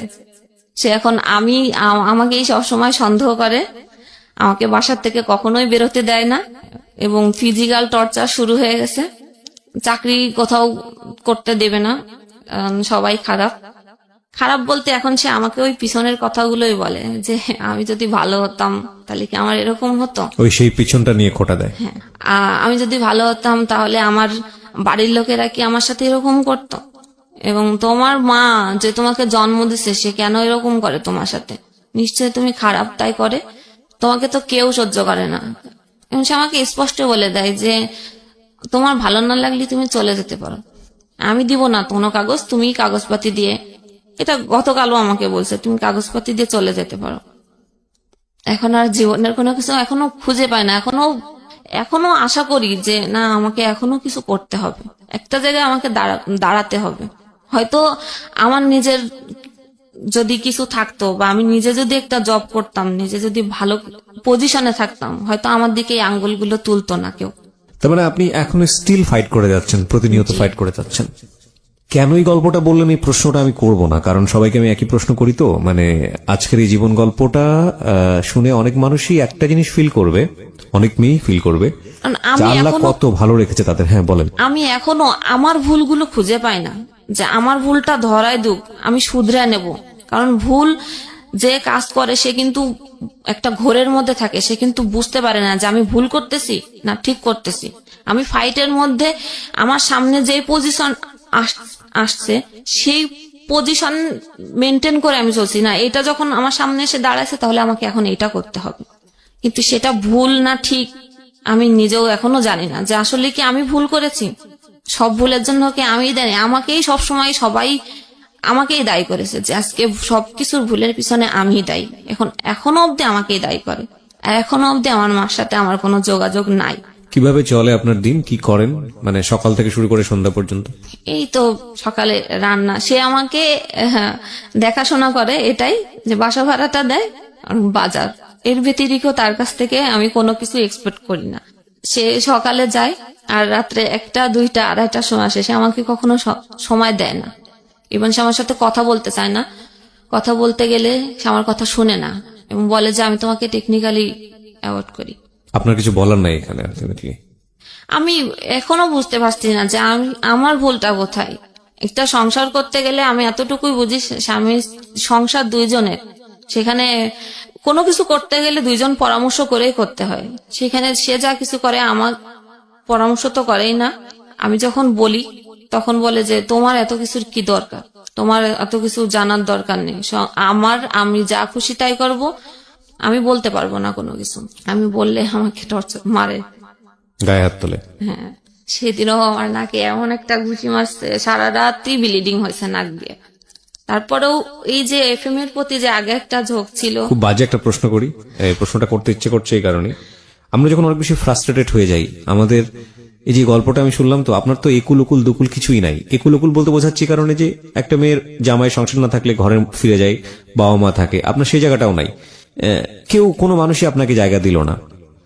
মাঝে মাঝে এরকম মনে হয় না যে সুইসাইড করে ফেলি? ও, সেই প্রসঙ্গটাতে মানে আমার মা যখন আমার সাথে এরকম করতো, আমি একবার বিষ খেয়েছিলাম। আচ্ছা, এজন্য খেয়েছিলাম যে আমি বিষ খাওয়ার পরেও আমি রিয়াকশন দেখতে চাই যে আমার মা আমার প্রতি কতটা আগ্রহী। ও আচ্ছা আচ্ছা, হ্যাঁ, এটা আমার দেখার জন্য আমি এটা করেছিলাম। আমি যে মরে রাগ যাওয়ার করে জন্য না। করেছিলেন না, হ্যাঁ। যে সে আমার কাছে আসে কিনা, যে আমার সন্তান আজকে মরে যাচ্ছে, যে আসলে ওকে কাছে আসে। কিন্তু তখনও না সে আমার কাছে আসে না, এমনি সাইডের লোক পাঠাইছে যে ওকে একটু মানে কি করলে কি হয় সেটা একটু দেখতে, কিন্তু সে ওই দূরেই ছিল। তারপরে সে আমার সাথে কথা বলে নাই। এর মধ্যেও তার একবার ঘুমের ওষুধ খেয়েছিলাম, তখন আম্মাকেও বাসায় ছিল না। ওই যে যখন চুরির ঘটনাটা হয়েছে, ওটা সহ্য করতে না পেরে আমি ঘুমের ওষুধ খেয়েছিলাম। এখন আর মনে হয় না যে আর মরবো, কারণ ওটাও কষ্ট আছে, মরতে গেলেও কষ্ট। এরপরে কি হবে? Fine, it's a big question. এরপরে আসলে কি হবে? এবং আমি মাস্টার্স কমপ্লিট করেছি, আর এখন যে আমার হাজবেন্ড, সে কিন্তু এসএসসি পাস। আচ্ছা, তো আপনি মাস্টার্স কমপ্লিট করেছেন, আপনার কি সরকারি চাকরির বয়স আছে? হ্যাঁ আছে, এখনো তো আপনি 3 বছর বিসিএস আছে। ট্রাই করেন, অন্যগুলো ট্রাই করেন। এখন কি হয়েছে যে আগে আমি এত ভালো স্টুডেন্ট ছিলাম যে কোন পৃষ্ঠায় কি পড়তাম আমার কিন্তু মনে থাকতো 1 মাস পরেও, যে আমি অমুক পৃষ্ঠায় এত জায়গায়। এখন আমি এত কিছু মানে পড়ি, চেষ্টা করি, আমার কোনোভাবে আমি মনে রাখতে পারি না। ব্রেনে অনেক চাপ পড়েছে যে কারণে। সো আপনাকে যদি বলতে বলি যে আমাদের যারা লাখ লাখ শ্রোতা আছেন তাদের উদ্দেশ্যে কিছু বলার জন্য, কি বলবেন? কিছু বলার আছে একেবারে নিজের জীবন থেকে? থাকে না যে আপনি যে অভিজ্ঞতার মধ্য দিয়ে গেছেন, সেই অভিজ্ঞতার আলোকে যদি কিছু বলতে বলি, কি বলবো, কারণ বা এটা যদি না বলেন হ্যাঁ, তাহলে শুরুটা একটা হয়েছিল। জায়গায় এরকম আসতে পারি কিনা যে এত ফ্রাস্ট্রেশন, এত বেশি ঝামেলা, এত বেশি মানে কি বলা যেতে পারে, লাইফে কোনো জায়গায় কোনো হোপ নেই, তার মধ্যেও আপনি বেঁচে থাকেন, মানে সামনে নিশ্চয়ই একটা স্বপ্ন আছে, রাইট? এখনো খোটা শুনি যে শিক্ষিত হয়েছি শুধু টাকাই নষ্ট করেছি। না, সেটা ঠিক আছে, কিন্তু মানুষ তো একটা স্বপ্ন নিয়ে বেঁচে থাকে যে আজকের পরে অন্তত আমার আগামী দিনটা এরকম সুন্দর। তো আপনার কোনো আমি স্বপ্ন আছে? এই স্বপ্ন থেকেই যে আমি কোচিং করেছিলাম একটা নিউজ প্রেজেন্টারের। তো ছোটবেলায় যে বলেছি যে আমাদের বাড়ি টিভি ছিল না, কিন্তু আমার ওই জিনিসটার প্রতি কিন্তু আগ্রহ ছিল, ওই টিভিতে একটু দেখা যাবে। আমি নিজেকে ভাবতাম মাঝে মাঝে যে ওইখানে কি আমাকে কখনো দেখা যাবে, এটা আমি ভাবতাম। চুরি করে আমি টিভি দেখতে যেতাম, এটার জন্য অনেক মার খেয়েছি, কিন্তু এতদিনে সম্ভব হয় নাই, এই পজিশনে থেকে আমি পারি নাই। হয়তোবা সেটা আর হবেও না। কিন্তু একটা সংসারের স্বপ্ন থাকে না একটা মেয়ে, যে একটা ছিমছাম সংসার, একটা বাচ্চা কাচ্চা। বাচ্চা কাচ্চা, সেখানে আমার একটু প্রবলেম ধরা পড়ছে, আমার ব্লাডে প্রবলেম আছে। মানে এটা কি ডাক্তার বলে দিয়েছে যে হবেই না এরকম? হবেই না, না ট্রাই করলে হবে, কিন্তু সে তো আমাকে ট্রিটমেন্ট করার জন্য আগ্রহী না। আমি তো এখন জব করি না, আমি এই মুহূর্তে আমাকে ট্রিটমেন্ট করার জন্য আমি কোথায় টাকা পাবো? আর সে যে টাকাটা দেয় এইভাবে, মানে কোন রকম পেটে ভাতে একটা মানুষের জীবন থাকে, এরকমই, এর বেশি কিছু এক্সপেক্ট করা যায় না। সুন্দর জীবন বলতে আসলে কি বোঝায় না, আপনি আপনাকে সবকিছু মনে করেন আপনার এই পাস্ট একটা নাই, মেয়ে অতীত নাই। সবসময় হচ্ছে চায় যে আমার স্বামী সন্তান নিয়ে আমি হ্যাপি থাকবো এবং অনেক বেশি টাকা হবে, এটা মানে কোনো মেয়ে প্রথমেই স্বপ্ন দেখে না যে অনেক বেশি টাকা হবে, কিন্তু সবাই একটা শান্তি চায়। শান্তি সুখ নিয়ে, মানে মোটা ভাত খেয়েও যেন আমি সুখে থাকি। মার সাথে লাস্ট কবে দেখা হয়েছে, কত বছর আগে? মার সাথে দেখা হয়েছে, আমি গেছিলাম ফেব্রুয়ারিতে, গিয়েছিলাম এই ফেব্রুয়ারি। কথা বলেনি? আমি গেলে বাসা থেকে চলে যায়, সামনে আসে না? এই আসে ওই একই কথা, এখনো সে একই কথা। তুই পাগল? পাগল আমি। So, তোমার না আসাটাই বেটার এখানে। এই হচ্ছে আমাদের আজকের জীবন গল্প, এবং আমি আসলে শেষে এসে কিছুই বলতে পারছি না এই কারণে যে আজকের এই জীবন গল্প থেকে আসলে লেসনটা কি। লেসনটা একটা অদ্ভুত লেসন আছে, সেটা হলো ওর বাবা মরে যাওয়ার পর থেকে আজ পর্যন্ত ওর জীবনে কোনো সুখস্মৃতি নাই, এবং প্রত্যেকটা জায়গাতে ও যে পরিমাণ ঘাত প্রতিঘাতের শিকার হয়েছে, কষ্টের শিকার হয়েছে, যেই পরিমাণ পেইনের মধ্য দিয়ে গেছে, তারপরেও একটা সুন্দর জীবনের স্বপ্ন দেখে এবং ও বেঁচে থাকতে চায়। ওর একটা কাজ দরকার, মানুষের কাছ থেকে ভালোবাসা চায়। দেখেন, একটা মানুষের মা বেঁচে থাকার পরে যদি সেই মা তাকে না লাভ না করে, এবং ভাই আছে তারা যদি খোঁজ না নেয়, জামাই আছে তারা শুধুমাত্র বেঁচে থাকার জন্য যতটুকু দরকার ছিল ততটুকুই দিয়েছে, এর বেশি কিছু দেয়নি, তারপরেও যদি একটা মানুষ বেঁচে থাকতে পারে সুন্দর ভবিষ্যতের জন্য, তাহলে আপনি যতটা কষ্টেই থাকেন না কেন, যতটা প্রবলেমের মধ্যেই থাকেন না কেন, আপনার মনে হয় একটা সুন্দর জীবনের স্বপ্ন দেখা উচিত। আমি বরং আজকের এই গল্পটা কিভাবেই দেখতে চাই। জীবন গল্পটা এখানেই শেষ হচ্ছে।